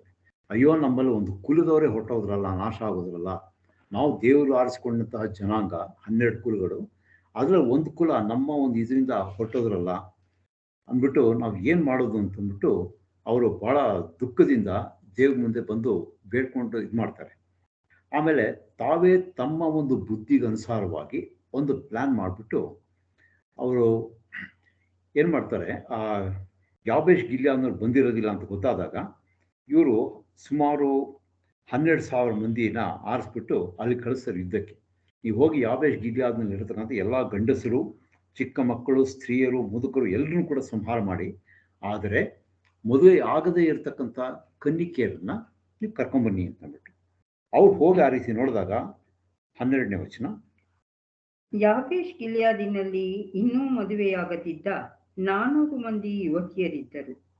ಪಟ್ಟಣವನ್ನು ಸಂಹರಿಸುವುದಕ್ಕೆ ಹೋದವರು ಇವರನ್ನು ಉಳಿಸಿ ಕಾನಾನ್ ದೇಶದ ಶಿಲೋವಿನಲ್ಲಿದ್ದ ಪಾಳೆಯಕ್ಕೆ ತೆಗೆದುಕೊಂಡು ಬಂದರು. ಸೊ ಇಲ್ಲಿ ನೋಡ್ಬೇಕಾದ್ರೆ ಇವರು 600 ಜನ ಬೆನ್ಯಾಮಿನ ಉಳಿದಿರ್ತಾರೆ, ಇಲ್ಲಿ 400 ಜನ ಯುವತಿಯರು ಈ ಯಾಬೇಷ್ ಗಿಲ್ಯಾದಿಂದ ಅವ್ರು ಕರ್ಕೊಂಡ್ಬರ್ತಾರೆ. ಸೊ 600 ಜನಕ್ಕೆ ಎಗೇನ್ಸ್ಟ್ ಆಗಿ 400 ಜನ ಇದ್ದಾರೆ. ಸೊ ಇನ್ನು 200 ಜನಕ್ಕೆ there is shortage of brides. ಅವ್ರಿಗೆ 200 ಜನಕ್ಕೆ ಹೆಣ್ಗಳು ಕೊಡೋಕ್ಕೆ ಸಾಧ್ಯ ಆಗಲ್ಲ. ಆವಾಗ ಇವ್ರು ಏನು ಮಾಡ್ತಾರೆ, 18ನೇ ವಚನ ಅದರಲ್ಲಿ, ಬೆನ್ಯಾಮೀನರಿಗೆ ತಮ್ಮ ಹೆಣ್ಣುಗಳನ್ನು ಕೊಡುವ ಇಸ್ರಾಯೇಲ್ಯರು ಶಾಪಗ್ರಸ್ತರಾಗಲಿ ಎಂದು ಆಣೆ ಇಟ್ಟುಕೊಂಡಿದ್ದೇವಾದ್ದರಿಂದ ನಾವು ಅವರಿಗೆ ನಮ್ಮ ಹೆಣ್ಣುಗಳನ್ನು ಕೊಡುವುದಕ್ಕಾಗುವುದಿಲ್ಲ ಎಂದು ಮಾತಾಡಿಕೊಳ್ಳುತ್ತಿರುವಾಗ ಶಿಲೋವಿನಲ್ಲಿ ವರ್ಷ ವರ್ಷ ಯೆಹೋವನ ಉತ್ಸವ ನಡೆಯುತ್ತದೆಂಬುದು ಅವರಿಗೆ ನೆನಪಿಗೆ ಬಂದಿತು. ಸೊ ಇವಾಗ ಅವ್ರಿಗೆ ರಿಯಲೈಸ್ ಆಗುತ್ತೆ, ನಾವು ಆಣೆ ಇಟ್ಕೊಂಡ್ಬಿಟ್ಟಿದ್ದೀವಿ, ಬೆನ್ಯಾಮೀನಿಗೆ ನಮ್ಮ ಹೆಣ್ಣುಗಳನ್ನ ಕೊಡೋದಿಲ್ಲ, ಒಂದು ವೇಳೆ ಕೊಟ್ಟರೆ ಅವ್ರು ಶಾಪಗ್ರಸ್ತರಾಗಲಿ ಅಂತ ಆಣೆ ಇಟ್ಕೊಂಡಿರೋದ್ರಿಂದ ನಾವು ನಮ್ಮ ಹೆಣ್ಣುಗಳನ್ನ ಅವ್ರಿಗೆ ಕೊಡೋಕ್ಕಾಗಲ್ಲ. ಯಾಬೇಷ್ ಗಿಲ್ಯಾದಿಂದ ಕರ್ಕೊಂಬಂದವರಲ್ಲಿ ಬರೀ 400 ಜನ ಸಿಕ್ಕಿದ್ರು, ಇನ್ನು 200 ಜನ ಶಾರ್ಟೇಜ್ ಕಡಿಮೆ ಇದ್ದಾರೆ. ಅಂದ್ಬಿಟ್ಟು ಆವಾಗ ಇನ್ನೊಂದು ಪ್ಲ್ಯಾನ್ ಮಾಡ್ತಾರೆ. ಆ ಶಿಲೋವಿನಲ್ಲಿ ವರ್ಷ ವರ್ಷ ಒಂದು ಯೆಹೋವನ ಉತ್ಸವ ನಡೆಯುತ್ತೆ. ಆ ಟೈಮ್ನಲ್ಲಿ ಆ ಶಿಲೋವಿನಲ್ಲಿರ್ತಕ್ಕಂಥ ಯುವತಿಯರು ಬಂದ್ಬಿಟ್ಟು ಅಲ್ಲಿ ಆ ದ್ರಾಕ್ಷಿ ಇದು ಹೊರಗೆ ಬಂದು ನಾಟ್ಯ ಆಡ್ತಿರ್ತಾರೆ. ಅಂತ ಆ ಟೈಮಲ್ಲಿ ನೀವು ದ್ರಾಕ್ಷಿ ತೋಟಗಳಲ್ಲಿ ಬಚ್ಚಿಟ್ಕೊಂಡಿರಿ. ಅವರ ಡ್ಯಾನ್ಸ್ ಮಾಡೋಕ್ಕೆ ಹೊರಗಡೆ ಬಂದಾಗ ನೀವು 200 ಜನ ಇದ್ದೀರ, ನೀವು ಒಬ್ಬೊಬ್ಬರನ್ನ ನಿಮ್ಮ ಹೆಂಡತಿಯಾಗಿ ತಗೊಂಡ್ಬಿಟ್ಟು ಅವ್ರನ್ನ ಅಂದರೆ ಕಿಡ್ನಾಪ್ ಮಾಡ್ಕೊಂಡು ಹೋಗಿ ಅವ್ರು ನಿಮ್ಮ ಹೆಂಡತಿಯರಾಗಿ ಇಟ್ಕೊಳ್ಳಿ. ಆಮೇಲೆ ಅವರ ಅಂದರೆ ಹೆಣ್ಣು ಮಕ್ಕಳ ತಂದೆಗಳು ಅಥವಾ ಅಣ್ಣ ತಮ್ಮಂದಿರೋ ಅವ್ರ ಕಡೆಯವ್ರು ಯಾರಾದರೂ ಬಂದು ನಮ್ಮ ಹತ್ರ ದೂರ ತೊಗೊಂಬಂದರೆ ನಾವು ಅವ್ರಿಗೆ ನಮ್ಮನ್ನು ನೋಡಿ ಅವರಿಗೆ ಕೃಪೆ ತೋರಿಸಿ, ಯುದ್ಧದಿಂದ ಪ್ರತಿಯೊಬ್ಬನಿಗೆ ಹೆಣ್ಣು ದೊರಕಿಸೋದು ನಮ್ಮಿಂದ ಆಗಲಿಲ್ಲ, ಆದರೆ ನಿಮ್ಮ ಹೆಣ್ಣು ಮಕ್ಕಳನ್ನು ನೀವೇ ಕೊಡಲಿಲ್ಲ, ಆದ್ದರಿಂದ ನೀವು ನಿರಪರಾಧಿಗಳು ಅಂತ ಹೇಳ್ಬಿಟ್ಟು ಅದನ್ನು ಸಮಾಧಾನ ಪಡಿಸ್ತೀವಿ ಅಂತ ಹೇಳ್ಬಿಟ್ಟು, ಅದೇ ರೀತಿ ಬೆನ್ಯಾಮೀನರು ಏನು ಮಾಡ್ತಾರೆ, ನಾಟ್ಯವಾಡೋದಕ್ಕೋಸ್ಕರ ಹೊರಗೆ ಬಂದಿದ್ದ ಕನ್ಯೆಯರಲ್ಲಿ ತಮ್ಮ ಸಂಖ್ಯೆಗೆ ಸರಿಯಾಗುವಷ್ಟು ಅಂದರೆ 200 ಮಂದಿಯನ್ನು ಹೆಂಡತಿಯರನ್ನಾಗಿ ಹಿಡಿದುಕೊಂಡು ತಮ್ಮ ಸ್ವಾಸ್ಥ್ಯ ಭೂಮಿಗೆ ಹೋಗಿ ಅಲ್ಲಿ ವಾಸ ಮಾಡೋಕ್ಕೆ ಶುರು ಮಾಡ್ತಾರೆ. ಇದಾದಮೇಲೆ 24ನೇ ವಚನದಲ್ಲಿ, ಅನಂತರ ಇಸ್ರಾಯೇಲರು ತಮ್ಮ ತಮ್ಮ ಕುಲ ಗೋತ್ರಗಳಿಗೆ ಸ್ವಾಸ್ಥ್ಯವಾಗಿ ಸಿಕ್ಕಿದ ಪ್ರದೇಶಗಳಿಗೆ ಹಿಂದಿರುಗಿ ಹೋದರು.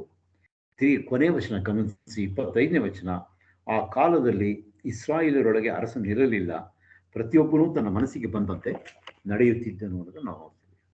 ಸೊ ಇದಿಷ್ಟು ಅಲ್ಲಿ ನಡೆದಂಥ ಒಂದು ಸಾರಾಂಶ, ಆ 3 ಅಧ್ಯಾಯದಲ್ಲಿ ನಡೆದಂಥ ಘಟನೆಗಳ ಒಂದು ಸಾರಾಂಶ ಇದು. ಇದನ್ನು ನಾವು ಸ್ವಲ್ಪ ಧ್ಯಾನ ಮಾಡೋದಾದರೆ ಇಲ್ಲಿ ನಾವೇನು ನೋಡ್ತೀವಿ ಅಂದರೆ, ಬೆನ್ಯಾಮಿನ್ ಕುಲದವರು ಮಾಡಿದಂತಹ ಒಂದು ಮಹಾ ಅಪರಾಧ, the guilt of Benjamin.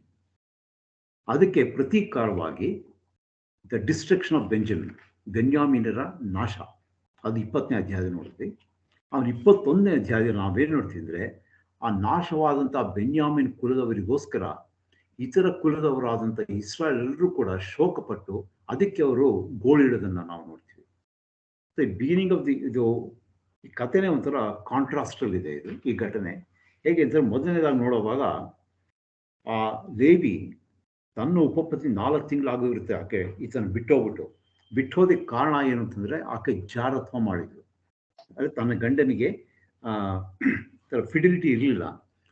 So ಅಂತ ಇದ್ರೂ ಕೂಡ ಈ ಒಬ್ಬ ಲೇವಿ ಆಕೆಯನ್ನು ಬಹಳವಾಗಿ ಪ್ರೀತಿ ಮಾಡ್ತಿದ್ರಿಂದ ಆಕೆ ಮನಸ್ಸನ್ನು ಒಲಿಸಿ ಕರ್ಕೊಂಬರೋಣ ಅಂದ್ಬಿಟ್ಟು ಬೆತ್ಲೆಹೇಮ್ ಮಾವನ ಮನೆಗೆ ಹೋಗ್ತಾನೆ. ಅಲ್ಲಿ ನೋಡಿದಾಗ ಬೆತ್ಲೆಹೇಮ್ನಲ್ಲಿ ನಾವು ಅವ್ರು ಕೊಟ್ಟಂಥ ಆದರ ಆತಿಥ್ಯ ಅದನ್ನು ನೋಡ್ತೀವಿ, ದ ಹಾಸ್ಪಿಟಾಲಿಟಿ ಆಫ್ ಬೆತ್ಲೆಹೇಮ್. ಅಲ್ಲಿಂದ ಬಿಟ್ಟು ಹೊರಗಡೆ ಬಂದಾಗ ಯಬೂಸಿಯರ ಪಟ್ಟಣಕ್ಕೆ ಬಂದಾಗ ಇವನು ಹೇಳ್ತಾನೆ, ಸೇವಕ ನಾವಿಲ್ಲೇ ಉಳ್ಕೊಂಬೋಣ, ಇವತ್ತು ರಾತ್ರಿ ಆಯಿತು ಅಂತ. ಆದರೆ ಲೇವಿ ಏನು ಹೇಳ್ತಾನೆ, ಬೇಡ, ಇದು ಅನ್ಯರು ಇರತಕ್ಕಂಥ ಸ್ಥಳ, ಇಲ್ಲಿ ನಮಗೆ ಸಾಕಷ್ಟು ಸುರಕ್ಷತೆ ಇರೋದಿಲ್ಲ, ನಮ್ಮ ಸ್ವಂತ ಜನರು ಇರತಕ್ಕಂಥ ಊರಿಗೆ ಹೋಗೋಣ ಅಂತ ಹೇಳ್ಬಿಟ್ಟು ಗಿಬಿಯಕ್ಕೆ ಹೋಗ್ತಾರೆ. ಗಿಬಿಯದಲ್ಲಿ ಏನಾಗುತ್ತೆ, ಗಿಬಿಯದಲ್ಲಿರ್ತಕ್ಕಂಥ ಬೆನ್ಯಾಮೀನ್ಯರು ಅವರು ಬಹಳ ಒಂಥರ ಕ್ರೂರಿಗಳು ಮತ್ತು ಅನೈತಿಕತೆಯನ್ನು ಬಹಳ ಜಾಸ್ತಿ ಇತ್ತು.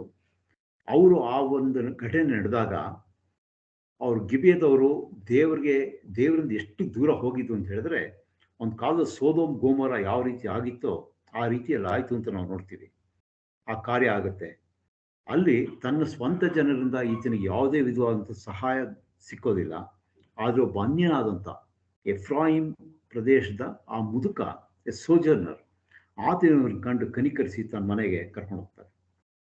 ಮತ್ತು ಆವತ್ತು ರಾತ್ರಿ ನಡೆಯತಕ್ಕಂಥ ಘಟನೆ ನೋಡಬೇಕಾದ್ರೆ ಅದು ಸೋದೋಮ್ ಗೋಮೋರ ಸೋದೋಮ್ ನಗರದಲ್ಲಿ ಲೋಟನು ಮತ್ತು ಆತನ ಮನೆಯವರಲ್ಲಿ ಆ ಇಬ್ಬರು ದೇವದೂತರು ಹೋದಾಗ ಆದಂಥ ಕಾರ್ಯದ ಪುನರಾವರ್ತನೆ ಆಗೋದನ್ನು ನಾವು ನೋಡ್ತೀವಿ. The resurrection of Sodom in Gibeah, the land of Israel. ಆಮೇಲೆ ನೋಡ್ಬೇಕಾದ್ರೆ ಹೋಮೋಸೆಕ್ಷಲ್ಸ್ ಬಂದು ಅಟ್ಯಾಕ್ ಮಾಡ್ತಾರೆ. ಆ ಮುದುಕ ಅವ್ರನ್ನ ಅಪೀಲ್ ಮಾಡ್ಕೊಳ್ತಾರೆ. ಆವಾಗ ಅದನ್ನು ನೋಡ್ಬೇಕು, ಲೇವಿ ಮಾಡಿದಂಥ ಕಾರ್ಯ ಅದನ್ನೆಲ್ಲ ನಾವು ನೋಡ್ತೀವಿ. ಇಲ್ಲಿ ಇದೆಲ್ಲ ನೋಡ್ಬೇಕಾದ್ರೆ ಕೊನೆಯನ್ನು ನೋಡೋದು ಯುನಿಕ್ನೆಸ್ ಆಫ್ ದಿ ಅಫೆನ್ಸ್. ಏನದು ಯುನಿಕ್ನೆಸ್ ಅಂತಂದ್ರೆ, ಅದು ಅಲ್ಲಿ ನಾವು ಓದೋದಲ್ಲ, ಇದುವರೆಗೂ ಕೂಡ ನಾವು ಇಂಥ ಘಟನೆಯನ್ನು ಕೇಳಿರಲಿಲ್ಲ, ನೋಡಿರಲಿಲ್ಲ. ಇಂಥ ಘಟನೆಯಲ್ಲಿ ಆಗಿದ್ದು it's a unique sin. So ಇದನ್ನು ಅಲ್ಲಿ ನಾವು ನೋಡ್ಬೇಕಾದ್ರೆ ಒಂಥರ ಸೀರೀಸ್ ಆಫ್ ಕಾಂಟ್ರಾಸ್ಟ್ ನಾವು ನೋಡ್ತೀವಿ. ಆದರೆ ಈ ನ್ಯಾರೇಷನ್ನಲ್ಲಿ ಬರೀ ಕಾಂಟ್ರಾಸ್ಟ್ ಮಾತ್ರ ಇಲ್ಲ, ಕೆಲವು ಸಿಮಿಲಾರಿಟೀಸ್ ಕೂಡ ಇದೆ, ಅಂದರೆ ಹೊಂದಾಣಿಕೆಗಳು ಕೂಡ ಇದೆ. ಏನಪ್ಪ ಹೊಂದಾಣಿಕೆ ನೋಡೋದಾದರೆ, ಈ ನ್ಯಾಯಸ್ಥಾಪಕರ ಪುಸ್ತಕ 19ನೇ ಅಧ್ಯಾಯದಲ್ಲಿ ನಡೆದಂಥ ಘಟನೆಗಳಿಗೆ ಇದಕ್ಕೆ ಒಂದು ಪ್ಯಾರಲಲ್ ಆಗಿ ಆದಿಕಾಂಡದ 19ನೇ ಅಧ್ಯಾಯದಲ್ಲಿ ಘಟನೆಗಳು ನಡೆದಿದ್ದು ನಾವು ಗಮನಿಸ್ತೀವಿ. ಏನಾಯಿತು ಆದಿಕಾಂಡ 19ನೇ ಅಧ್ಯಾಯದಲ್ಲಿ ನಾವು ಸಂಕ್ಷಿಪ್ತವಾಗಿ ನೋಡೋದಾದರೆ, ಇಬ್ಬರು ದೇವದೂತರು ದೇವರಿಂದ ಅಪ್ಪಣೆ ಹೊಂದಿ ಸೋದೋಮ್ ಗೋಮೋರ ಪಟ್ಟಣವನ್ನು ನಾಶ ಮಾಡಬೇಕು ಅಂತ ಬರ್ತಾರೆ. ಬಂದಾಗ ಅವರು ಸೋದೋಮ್ ಪಟ್ಟಣ ಎಂಟರ್ ಆದಾಗ ಸಂಜೆ ಆಗಿರುತ್ತೆ. ಲೋಟನ ಊರು ಬಾಗಿಲಲ್ಲಿ ಕೂತ್ಕೊಂಡಿರ್ತಾರೆ. ಲೋಟ್ ಗೊತ್ತು ಇವರು ಅತಿಥಿಗಳು ಅಂತಂದ್ಬಿಟ್ಟು, ಸೊ ಅವ್ರಿಗೆ ಒಂದು ಕೈ ಕಾಲು ತೊಳೆಯೋಕ್ಕೆಲ್ಲ ನೀರು ಇದು ಮಾಡಿಬಿಟ್ಟು ಉಪಚಾರ ಮಾಡಿ ದಯವಿಟ್ಟು ನಾನು ಬಂದು ನನ್ನ ಮನೇಲಿ ಇಳ್ಕೋಬೇಕು ಅಂತಾರೆ. ಆಗ ಅವ್ರೇನು ಹೇಳ್ತಾರೆ, ಆ ದೇವದೂತರು, ಇಲ್ಲ ನಾವು ರಾತ್ರಿ ಇಲ್ಲಿ ಬೀದಿಯಲ್ಲೇ ಕಳಿತೀವಿ ಅಂತಾರೆ. ಆವಾಗ ಅವ್ರು ಹೇಳೋದು, ಇಲ್ಲ ನೀವು ಬೀದಿನಲ್ಲಿ ರಾತ್ರಿ ಕಳಿಬಾರ್ದು ಅಂತ ಹೇಳ್ತಾರೆ. ಇದನ್ನೇ ಇಲ್ಲಿ ಮುದುಕ ಗಿಬೆಯದಲ್ಲಿದ್ದಂಥ ಮುದುಕ ಇವ್ರು ಹೇಳ್ತಾರೆ, ಆ ಯಾಜಕ ಲೇವಿಗೆ ಮತ್ತು ಅದನ್ನ ಹೆಂಡತಿ ಸೇವಕನಿಗೆ, ಈ ಬೀದಿಯಲ್ಲಿ ರಾತ್ರಿ ಕಳೆಯಬೇಡ ಅಂತಂದ್ಬಿಟ್ಟು. ಆದಿಕಾಂಡ 19ನೇ ಅಧ್ಯಾಯ 2ನೇ ವಚನ. ಅದನ್ನು ಸ್ವಾಮಿಗಳೇ, ನಿಮ್ಮ ದಾಸನ ಮನೆಗೆ ಬಂದು ಇಳುಕೊಂಡು ಕಾಲುಗಳನ್ನು ತೊಳಕೊಳ್ಳಿರಿ, ಬೆಳಿಗ್ಗೆ ನಿಮ್ಮ ಮಾರ್ಗ ಹಿಡ್ಕೊಂಡು ಹೋಗಬಹುದು ಅಂದನು. ಅವರು, ಹಾಗಲ್ಲ, ಬೀದಿಯಲ್ಲೇ ರಾತ್ರಿ ಕಳೆಯುತ್ತೇವೆ ಅನ್ನಲು. ಯಾಕೆ ಲೋಟ ಅವ್ರಿಗೆ ಅಷ್ಟು ಫೋರ್ಸ್ ಮಾಡ್ತಾರೆ ಬೀದಿ ರಾತ್ರಿ ಕಳಿಬೇಡಿ ಅಂದ್ರೆ? 2 ಕಾರಣ. ಒಂದು, ಆತನಿಗೆ ಅತಿಥಿ ಸತ್ಕಾರ ಮಾಡಬೇಕು ಅನ್ನತಕ್ಕಂಥ ಒಂದು ಮನೋಭಾವ ಇತ್ತು. 2ನೇ ನೋಡ್ಬೇಕಾದ್ರೆ, ಲೋಟನ್ ಆಕ್ಚುಯಲ್ ಆಗಿ ಇದರಲ್ಲಿ one of the judges of the place ಸೋದೋಮಲ್ಲಿ. ಸೊ ಆತನ ಜನರು ಎಷ್ಟು ಕೆಟ್ಟವರು ಅಂತ ಕೂಡ ಒಂದು ಆತನಿಗೆ ಗೊತ್ತಿತ್ತು ಅನ್ಸುತ್ತೆ. ಅದಕ್ಕೆ ಅವ್ರು ಹೇಳ್ತಾರೆ, ಇಲ್ಲ ರಾತ್ರಿ ಕಳಿಬೇಡಿ ಅಂದ್ಬಿಟ್ಟು. ಇಲ್ಲಿ ಈ ಮುದುಕನಂತೂ ಈ ಇದರಲ್ಲಿ ಗಿಬೆಯದಲ್ಲಿ ಇದ್ದಂಥ ಮುದುಕನಿಗೆ ಇದು ಸಂಪೂರ್ಣ ಅರಿವಿತ್ತು. ಅದಕ್ಕೆ ಅವ್ರು ಹೇಳ್ತಾರೆ, ಈ ಬೀದಿಯಲ್ಲಿ ನೀನು ರಾತ್ರಿ ಕಳಿಬೇಡ, ನನ್ನ ಮನೆಗೆ ಬಾ ಅಂತ ಮನೆಗೆ ಕರ್ಕೊಂಡು ಹೋಗ್ತಾರೆ. ಸೊ ಇದು ಒಂದು ಕಂಪ್ಯಾರಿಸನ್. ಯಾಕೆ ಸೋದೋಮ್ ಅಷ್ಟು ಇದಾಗಿತ್ತ ಅಂತಂದರೆ, ಒಂದೆರಡು ವಚನ ಓದೋಣ. ಆದಿಕಾಂಡ 13ನೇ ಅಧ್ಯಾಯ 13ನೇ ವಚನ. ಆದರೆ ಸೋದೋಮ್ ಪಟ್ಟಣದವರು ದುಷ್ಟರು, ಯೆಹೋವನಿಗೆ ಮಹಾ ಅಪರಾಧಿಗಳು ಆಗಿದ್ದರು. ಸೋದೋಮ್ ಪಟ್ಟಣದವರು ದುಷ್ಟರು, ಯೆಹೋವನಿಗೆ ಮಹಾ ಅಪರಾಧಿಗಳು ಆಗಿದ್ದರು ಅಂತ ನಾವು ನೋಡ್ತೀವಿ. ಅದರಲ್ಲೇ ಆದಿಕಾಂಡ 19ನೇ ಅಧ್ಯಾಯ 4ರಿಂದ 6 ವಚನ. ಅವರು ಮಲಗುವುದಕ್ಕಿಂತ ಮುಂಚೆ ಹುಡುಗರು ಮುದುಕರು ಸಹಿತವಾಗಿ ಸೋದೋಮಿನ ಪಟ್ಟಣದವರೆಲ್ಲರೂ ಒಗ್ಗಟ್ಟಾಗಿ ಮನೆಯನ್ನು ಸುತ್ತಿಕೊಂಡು ಲೋಟನಿಗೆ, ಈ ರಾತ್ರಿ ನಿನ್ನ ಬಳಿಗೆ ಬಂದ ಮನುಷ್ಯರು ಎಲ್ಲಿ? ಅವರನ್ನು ಹೊರಕ್ಕೆ ತೆಗೆದುಕೊಂಡು ಬಾ, ಅವರೊಡನೆ ನಮಗೆ ಸಂಗಮವಾಗಬೇಕೆಂದು ಕೂಗಿ ಹೇಳಿದರು. ಆಯ್ತದು, ಓಕೆ. ಆಮೇಲೆ ಇನ್ನೊಂದು, ಈಗ ಸೋದೋಮ್ ಮತ್ತು ಗೋಮೋರ ಇಷ್ಟು ಒಂದು ಅನೈತಿಕತೆ ಇದರಲ್ಲಿ ಇರಬೇಕಾದ್ರೆ ಇದ್ರ ವಿಷಯವಾಗಿ ತಂದೆ ದೇವರಾದ ಯೆಹೋವನಿಗೆ ಮೊರೆ ಮುಟ್ಟಿತ್ತು. ಅಂದರೆ ಆ ಊರಿನಲ್ಲಿದ್ದಂತಹ ನೀತಿವಂತ ಜನರು ಕೆಲವರು ಇರ್ತಾರೆ, ಅವರು ದೇವರಿಗೆ ಮೊರೆ ಇಡ್ತಾ ಇರ್ತಾರೆ. ಆ ಮೊರೆ ಅವ್ರಿಗೆ ಮುಟ್ಟುತ್ತೆ. ಆದಿಕಾಂಡ 18ನೇ ಅಧ್ಯಾಯ 20ನೇ ವಚನ. ಇದಲ್ಲದೆ ಯೆಹೋವನು ಸೊದೋಮ್ ಗೋಮೋರಗಳ ವಿಷಯವಾಗಿ ಎಷ್ಟೋ ದೊಡ್ಡ ಮೊರೆ ನನಗೆ ಮುಟ್ಟಿತು. ಆ ಊರಿನವರ ಮೇಲೆ ಹೊರಿಸಿರುವ ಪಾಪವು ಎಷ್ಟೋ ಘೋರವಾದದ್ದು. ಆ ಊರಿನವ್ರ ಮೇಲೆ ಹೊರಿಸಿರ್ತಕ್ಕಂಥ ಪಾಪ ಎಷ್ಟೋ ಘೋರವಾದದ್ದು. ಇದು ನಿಜಾನೋ ಏನೋ ನಾನು ತಿಳ್ಕೊಳ್ತೀನಿ ಅಂತ ಹೇಳ್ಬಿಟ್ಟು ಆ ದೂತನ್ನ ಕಳಿಸಿದ್ದನ್ನು ನಾವಲ್ಲಿ ನೋಡ್ತೀವಿ. ಸೊ ಇದು ಅಲ್ಲಿದ್ದಂತಹ ಒಂದು ಸಿಮಿಲಾರಿಟಿ ಅಥವಾ ಪ್ಯಾರಲಲ್. ಇದರ ಪರಿಣಾಮ ಏನಾಯ್ತು ಅಂತ ನೋಡ್ಬೇಕಾದ್ರೆ ಅಲ್ಲಿ ನಮ್ಗೆ ಗೊತ್ತು ಚೆನ್ನಾಗಿ, ಆದಿಕಾಂಡದಲ್ಲಿ ತಂದೆ ದೇವರು ಆ ಇಬ್ಬರು ದೇವದೂತರ ಮುಖಾಂತರವಾಗಿ ಲೋಟನನ್ನ ಮತ್ತು ಅವನ ಮನೆಯವ್ರನ್ನ ಅಲ್ಲಿಂದ ಪಾರ್ ಮಾಡಿಬಿಡ್ತಾರೆ. ಆದರೆ ಇಲ್ಲಿ ಅನ್ಫಾರ್ಚುನೇಟ್ಲಿ ಫಾರ್ ದ ಕಾಂಕುಬೈನ್, ಈ ಯಾಜಕ ಲೇವಿಯ ಉಪಪತ್ನಿಗೆ ಕಾಪಾಡೋದಕ್ಕೆ ಇಲ್ಲಿ ಯಾರೂ ಬರೋದಿಲ್ಲ. There is no delivering agent that night at Gibeah. So Gibeah ಏನಾಯಿತು ಅಂದರೆ, ನಾವು this Gibeah became a new Sodom. ಇದು ಒಂದು ಹೊಸ ಸೋದೋಮ್ ಪಟ್ಟಣ ಆಯಿತು. ಆ ಕಾಲದಲ್ಲಿ ಇದ್ದಂಥ ಇದು ಸೋದೋಮ್ ಬಂದ್ಬಿಟ್ಟು ಆ ಬೇರೆ ಜಾಗದಲ್ಲಿತ್ತು. ಆದರೆ ಈಗ ಅಂದರೆ ಅನ್ಯ ಜನರು ಇದರಲ್ಲಿ ಈ ಒಂದು ಗಿಬಿಯದಲ್ಲಿ ಇರತಕ್ಕಂಥ ಇದು ಒಂದು ಸೋದೋಮ್ ಆಗುತ್ತೆ. ಇದು ಇಸ್ರಾಯೇಲರ ಮಧ್ಯದಲ್ಲಿ ಇಸ್ರಾಯೇಲ್ ಕುಲಗಳಲ್ಲಿ ಒಂದಾದಂತಹ ಬೆನ್ಯಾಮಿನ್ ಕುಲದವರೇ ಇದ್ದಂತಹ ಒಂದು ಹೊಸ ಸೋದೋಮ್ ನಗರ ಥರ ಇಲ್ಲಾಗಿದ್ದನ್ನು ನಾವು ಗಮನಿಸ್ಬೋದು. ಇದರ ಔಟ್ಕಮ್ ಅಂದ್ಬಿಟ್ಟು ಡಿಫ್ರೆಂಟ್. ಅಲ್ಲಿ ಲೋಟನ್ನ ರಕ್ಷಿಸಲ್ಪಡ್ತಾರೆ, ಆದರೆ ಇಲ್ಲಿ ಆ ಉಪಪತ್ನಿ ಕೊಲ್ಲಲ್ಪಡ್ತಾಳೆ. ಸೊ ಫಲಿತಾಂಶ ಬೇರೆ ಬೇರೆ, ಆದರೆ ಸಿಮಿಲಾರಿಟಿ ಮಾತ್ರ ಅನ್ಮಿಸ್ಟೇಕಬಲ್. ಅಲ್ಲೂ ದುಷ್ಟತನ ಆಯಿತು, ಇಲ್ಲೂ ದುಷ್ಟತನ ಆಯಿತು. ಅಲ್ಲೂ ಒಂದು ಪೈಶಾಚಿಕ ಕೃತ್ಯ ನಡೀತಾ ಇತ್ತು, ಇಲ್ಲಿ ಪೈಶಾಚಿಕ ಕೃತ್ಯ ನಡೆದಿದ್ದನ್ನು ನೋಡ್ತೀವಿ. ಅಂದರೆ ಈಗ ಇಸ್ರಾಯೇಲ್ ಒಂದು ಯಾವ ಗತಿಗೆ ಬಂತು ಅಂದರೆ, Israel have plunged into the moral abyss of Sodom. ಅಂದರೆ ಒಂದು ಸೋದೋಮಲ್ಲಿ ಇದ್ದಂತಹ ಆ ಒಂದು ಘೋರ ಪಾಪ, ಆ ಒಂದು ಪ್ರಪಾತಕ್ಕೆ ಈಗ ಇಸ್ರಾಯೇಲ್ ಬಿದ್ದುಬಿಟ್ಟಿದೆ. ಆ ಪ್ರಪಾತ ಬಿದ್ದು ಅದು ಹೆಂಗೆ ಹೇಳ್ತಾರೆ ಅಂದರೆ, ಹೊರಳಾಡ್ತಾ ಇದೆ ಅದರಲ್ಲಿ. It cannot come out of it. It is wriggling. ಅಂದರೆ ಇದಕ್ಕೆ ದಿ ಸ್ಕಾಲರ್ಸ್ ಟ್ವಿಸ್ಟೆಡ್ ಡಿಪ್ರೇವಿಟಿ ಅಂತ ಹೇಳ್ಬಿಟ್ಟು. ಇದು ಡಿಪ್ರೇವಿಟಿ ಯಾಕೆ ಅಂತ ಹೇಳ್ತಾರೆ ಅಂತ ಹೇಳ್ಬೇಕಾದ್ರೆ, ಭಾಳ ಜನ ಉಪಪತ್ನಿ ಬಗ್ಗೆ ಅಯ್ಯೋ ಅಂತ ಅಂದೇ ಇರ್ಬೋದು.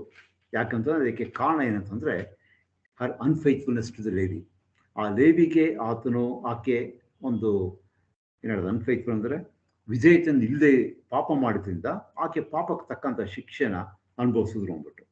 ಆದರೆ ಜೊತೆಯಲ್ಲಿ ನಾವು ಎಷ್ಟು ಅವರು ಒಂದು ಅಧೋಗತಿಗೆ ಹೋಗ್ಬಿಟ್ಟು ಅದರಲ್ಲಿ ಹೊರಬರಕ್ಕಾಗದೆ ಹೊರಳಾಡ್ತಾ ಇದ್ರು ಅನ್ನೋದಕ್ಕೆ ಆ ಲೇವಿ ಬಗ್ಗೆ ನೋಡೋದಾದರೆ, ಹಿ ವಾಸ್ ವೆರಿ ಕವರ್ಡ್ಲಿ. ಅದನ್ನು ಭಾಳ ಒಂಥರ ಹೇಡಿತನದಿಂದ ಅವನು ಕೆಲಸ ಮಾಡಿದ್ದನ್ನು ನಾವು ನೋಡ್ತೀವಿ. ಅದು ಎಲ್ಲಿ ನೋಡ್ತೀವಿ ಅಂತ ಹೇಳ್ಬೇಕಾದ್ರೆ 25ನೇ ವಚನ. ಆದರೆ ಅವರು ಆ ಮುದುಕನಿಗೆ ಕಿವಿಗೊಡಲೊಲ್ಲದೆ ಹೋದದರಿಂದ ಆ ಮನುಷ್ಯನು ತನ್ನ ಉಪಪತ್ನಿಯನ್ನು ಹೊರಗೆ ಅವರ ಮಧ್ಯಕ್ಕೆ ಕಳುಹಿಸಿಬಿಟ್ಟನು. ಅವರು ಆಕೆಯನ್ನು ಕೆಡಿಸಿ ರಾತ್ರಿಯಲ್ಲೆಲ್ಲ ಬಹು ಕ್ರೂರತನದಿಂದ ನಡೆಸಿ ಕೋಳಿ ಕೂಗೋ ಹೊತ್ತಾಗಲು ಬಿಟ್ಟು ಹೋದರು. ಇಲ್ಲಿ ನಾವು ಏನು ನೋಡ್ತೀವಿ ಅಂದರೆ, ಒಬ್ಬ ಗಂಡನಾದಂಥವನು ಹೆಂಡತಿಯನ್ನು ಕಾಪಾಡಬೇಕಾಗಿದ್ದು, ರಕ್ಷಿಸಬೇಕಾಗಿದ್ದು ಆತನ ಕರ್ತವ್ಯ. It is his duty. ಇಲ್ಲಿ ಲೇವಿ ಏನು ಮಾಡ್ತಾನೆ, he acts in a very coward way. ಒಂದು ಒಳತರ ಹೇಡಿತನವಂದ ಕೆಲಸ ಮಾಡಿಬಿಟ್ಟು ಅವ್ರು ಬಂದಷ್ಟೆಲ್ಲ ಗಲಾಟೆ ಮಾಡಿದಾಗ ತನ್ನ ಉಪಪತ್ನಿಯನ್ನು ಹೊರಗಡೆ ಕಳಿಸ್ಬಿಟ್ಟು ಇವನು ಬಾಗಿಲು ಮುಚ್ಕೊಂಡು ಒಳಗಡೆ ಆರಾಮಾಗಿರ್ತಾನೆ. ಅವರು ಅಂದರೆ ಆತನ ಒಂದು ಹೇಡಿತನದ ಲಕ್ಷಣವನ್ನು ನಾವಿಲ್ಲಿ ನೋಡ್ತೀವಿ. ಆದರೆ he failed in his duty as a husband. ಎರಡನೇ ನೋಡಬೇಕಾದ್ರೆ ಹಿಸ್ ಕ್ಯಾಲಸ್ನೆಸ್. 27 ಮತ್ತು 28ನೇ ವಚನ ಪರವಾಗಿಲ್ಲ, ಅದು ಹೇಳ್ಬಿಡ್ತೀನಿ. ಆ ಬೆಳಗ್ಗೆ ಎದ್ದೋಳ್ತಾನೆ, ಬಾಗಿಲು ತೆಗೆದು ನೋಡಿದಾಗ ಅವನ ಹೆಂಡತಿ ಅಲ್ಲಿ ಹೊಸ ಮೇಲೆ ಬಿದ್ದಿರ್ತಾಳೆ. ಆಕೆ ಕೈಗಳು ಹೊಸ್ತಿನ ಮೇಲಿರುವುದನ್ನು ಕಂಡನು.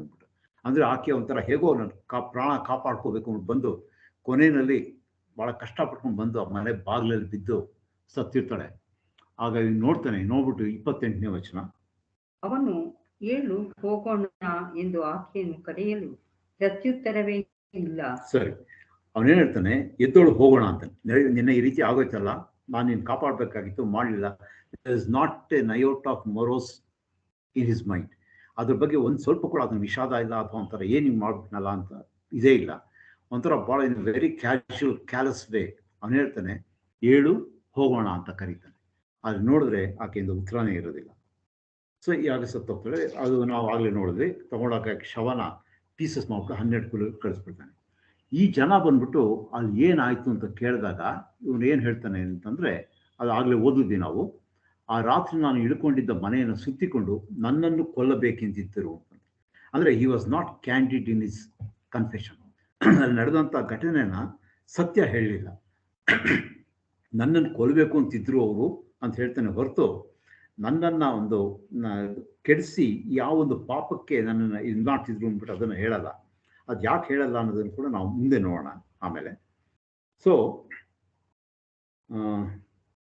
ಆಕೆ ಹೆಂಡತಿಗೆ ಹೇಳ್ತಾನಲ್ಲ, ಎದ್ದೋಳು ನಾವು ಹೋಗೋಣ ಅಂತ ಅಂದ್ಬಿಟ್ಟು, ಅದು ಭಾಳ ಘೋರವಾದಂಥ ಪಾಪ. ಅದಕ್ಕಿಂತ ಘೋರವಾದಂಥ ತಪ್ಪಿನ ಮಾಡಿದ್ದು, he hides the facts to help his case. ತನ್ನ ಒಂದು ವೈಯಕ್ತಿಕವಾದಂತಹ, ಅಂದರೆ ಆ ಸಮಾಜದಲ್ಲಿ ತನ್ನ ಒಂದು ಪ್ರತಿಷ್ಠೆ, ತನ್ನ ಒಂದು ಗೌರವ, ಅದಕ್ಕೆ ಯಾವ ಕುಂದು ಬರಬಾರ್ದು, ತನ್ನ ಒಂದು ಸ್ಥಾನಮಾನಗಳು ಅದಕ್ಕೆ ಯಾವುದೇ ವಿಧವಾದಂಥ ಅಪಚಾರ ಆಗಬಾರ್ದು ಅನ್ನೋ ಉದ್ದೇಶದಿಂದ ಆತನ ನಡೆದಂಥ ಸತ್ಯ ಸಂಗತಿನ ಮರೆ ಮಾಚಿಬಿಟ್ಟು ಸುಳ್ಳು ಹೇಳ್ಬಿಡ್ತಾನೆ. ಇದು it's most extreme sample of depravity of God's people. ಆಮೇಲೆ ಈ ಡಿಪ್ರೇವಿಟಿ ಅಂದರೆ ಒಂದು ಭ್ರಷ್ಟತೆ, ದೇವರ ದೇವರ ಮಾರ್ಗವನ್ನು ಬಿಟ್ಟು ದೂರ ಹೋಗಿ ದೈವ ಭ್ರಷ್ಟರಾಗಿರತಕ್ಕಂಥದ್ದು. ಅದರ ಇದನ್ನು ಇಲ್ಲಿ ನಾವು ನೋಡ್ತೀವಿ. ಮತ್ತೆ ಅದರಲ್ಲೇ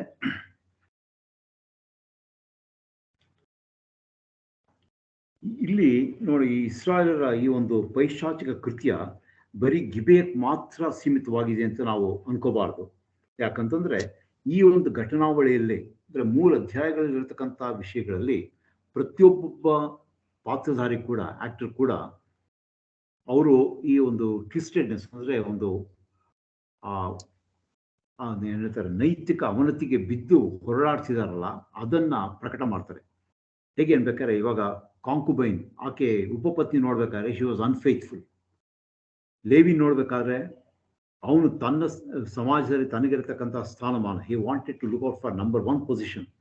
ಅದಕ್ಕೆ ಅವನೇನು ಮಾಡ್ತಾನೆ, selectively he manipulates his facts.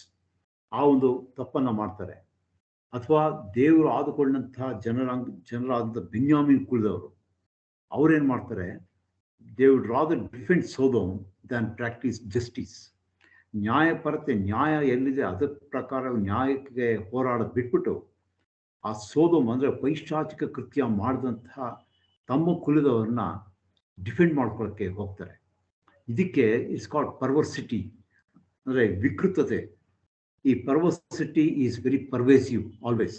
ಅಂದರೆ ವಿಕೃತತೆ ಅನ್ನತಕ್ಕಂಥದ್ದು ಬಹಳ ಘೋರವಾಗಿ, ಬಹಳ ಬೇಗವಾಗಿ ಎಲ್ಲ ಕಡೆ ಹರಡಿಬಿಡುತ್ತೆ, ವ್ಯಾಪಿಸುತ್ತೆ. ಸೊ ಇದೆಲ್ಲದಕ್ಕೂ ಕೂಡ ಕಾರಣ ಏನು, what is the source of this depravity ಅಂತ ನಾವು ನೋಡೋದಾದರೆ, ಆಗಲಿ ನೋಡೋದಾಗೆ ಆಗಿನ ಕಾಲದಲ್ಲಿ ಅವರಿಗೆ ಅರಸನಿರಲಿಲ್ಲ. In those days there was no king in Israel. Everyone did what was right in his own eyes ಅಂತ. That was the root cause for all this depravity. So ಇಲ್ಲಿ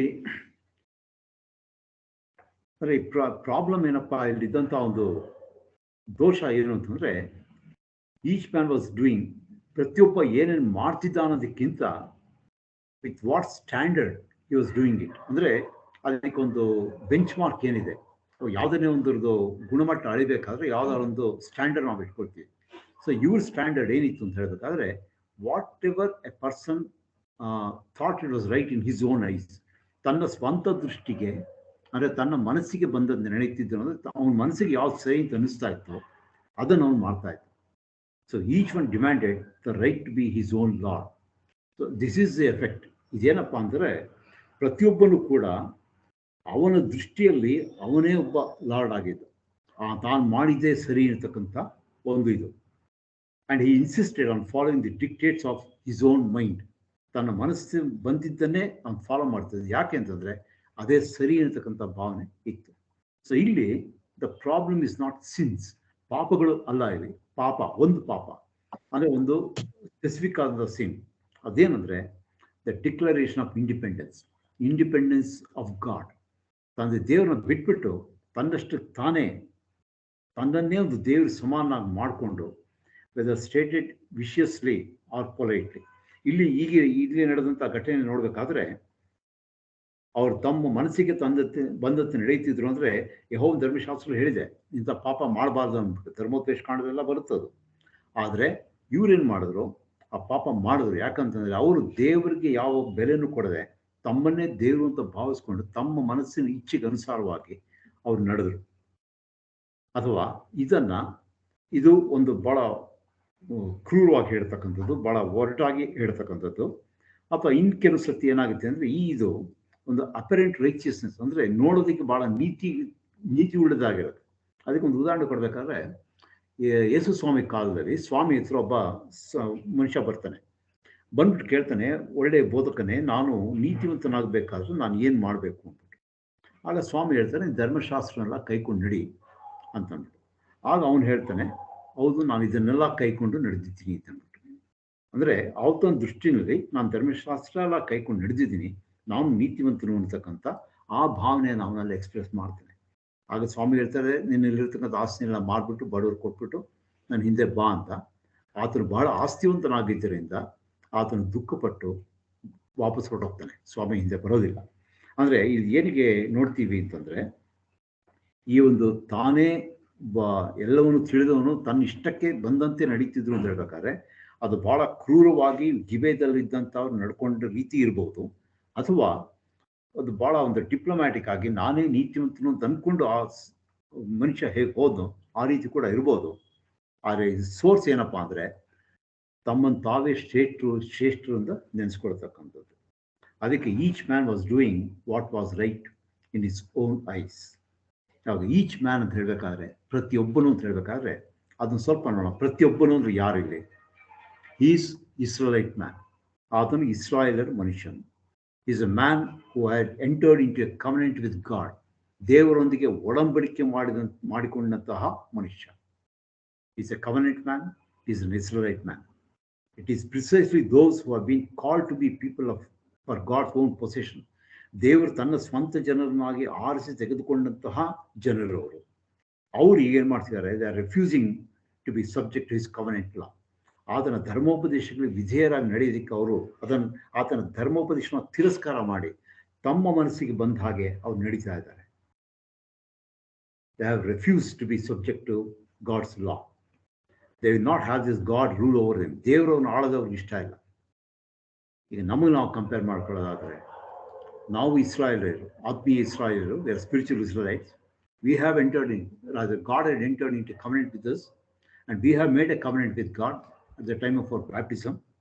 ಈಗ ನಾವು ದೇವರ ಆಜ್ಞೆಗಳನ್ನ ಕೈಕೊಂಡು ನಡೀತಾ ಇದ್ದೇವೆ. ನಾವು ಪರೀಕ್ಷೆ ಮಾಡಿಕೊಂಡ್ರೆ ನಾವು ಕೂಡ ಆಜ್ಞೆ ಕೈಕೊಂಡು ನಡೀತಾ ಇಲ್ಲ. So this is the word for the church. ಈ ಎಚ್ಚರಿಕೆ ಮಾತು ನಮಗೆ ಕೂಡ ಇದು ಅಪ್ಲೈ ಆಗ್ತದೆ.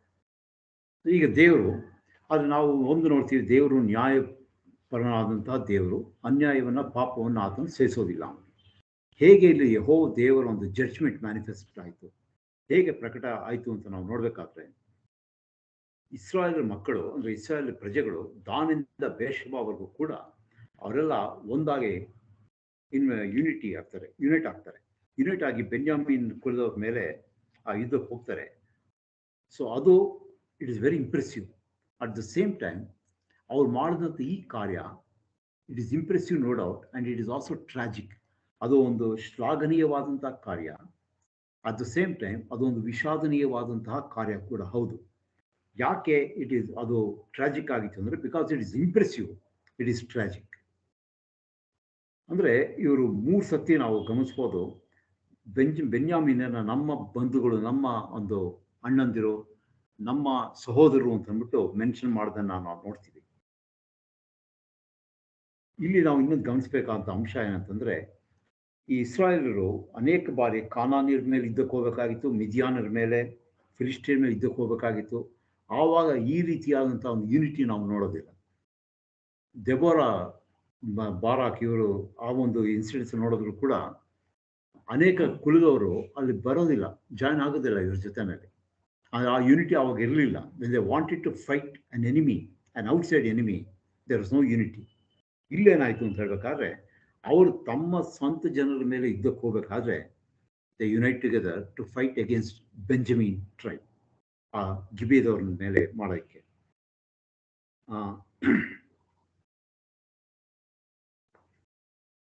ಇವರು ಅವ್ರಿಗೆ ಹೇಳಿ ಕಳಿಸ್ತಾರೆ, ಆ ಗಿಬೆಯದವ್ರನ್ನ ನಮ್ಗೆ ಒಪ್ಪಿಸ್ಬಿಡಿ, ನಾವು ಅವ್ರನ್ನ ಸಂಹಾರ ಮಾಡಿಬಿಟ್ಟು ಇಸ್ರಾಯೇಲೊಳಗಿಂದ ಈ ಒಂದು ದೋಷ ಹೋಗೋ ಹಾಗೆ ನಾವು ನೋಡ್ತೀವಿ ಅಂತಂದ್ಬಿಟ್ಟು.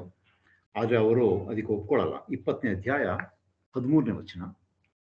ಈಗ ಗಿಬೆಯ ಊರಿನಲ್ಲಿರುವ ಆ ನೀಚರನ್ನು ನಮಗೆ ಒಪ್ಪಿಸಿರಿ, ನಾವು ಅವರನ್ನು ಕೊಂದು ಇಸ್ರಾಯೇಲ್ಯರ ಮಧ್ಯದಿಂದ ಇಂಥ ದುಷ್ಟತನವನ್ನು ತೆಗೆದುಹಾಕುತ್ತೇವೆ ಎಂದು ಹೇಳಿಸಿದರು.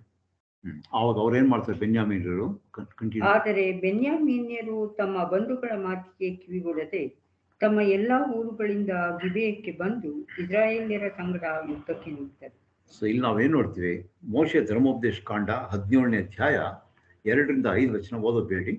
ಅಲ್ಲೇನ್ ಹೇಳ್ತಾರೆ ಅಂದ್ರೆ, ಈ ಒಂದು ಪಾಪ ಮಾಡಿದಂಥವ್ರು ಯಾರೇ ಆಗಲಿ ಅವ್ರನ್ನ ಸಂಪೂರ್ಣವಾಗಿ ಸಂಹಾರವನ್ನು ನಿರ್ನಾಮ ಮಾಡಬೇಕು ಅಂದ್ಬಿಟ್ಟು.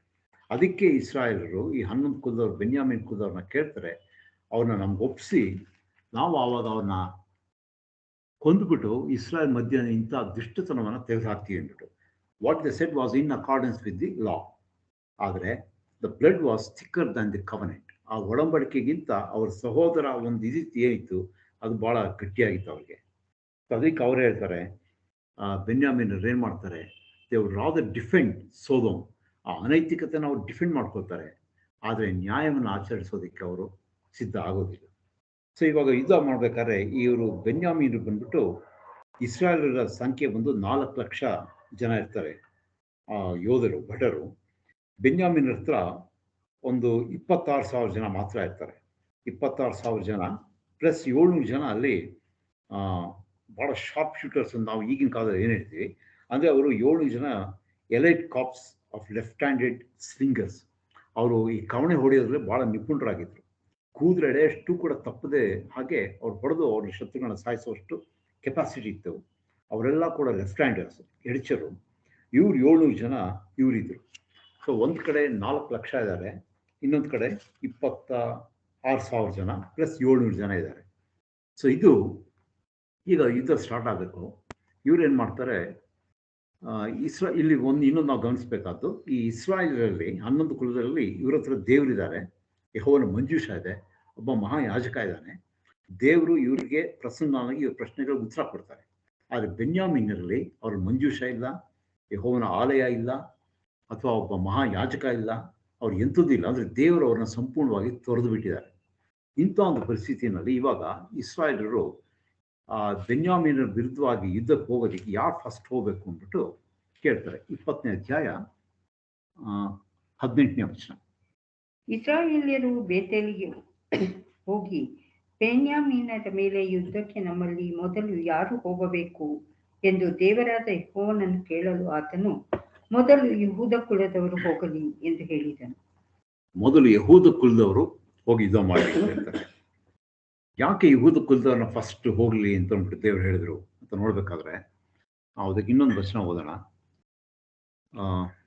ನ್ಯಾಯಸ್ಥಾಪಕರು 1ನೇ ಅಧ್ಯಾಯ 1 ಮತ್ತು 2ನೇ ವಚನ. Judges 1st chapter verse 1 and 2.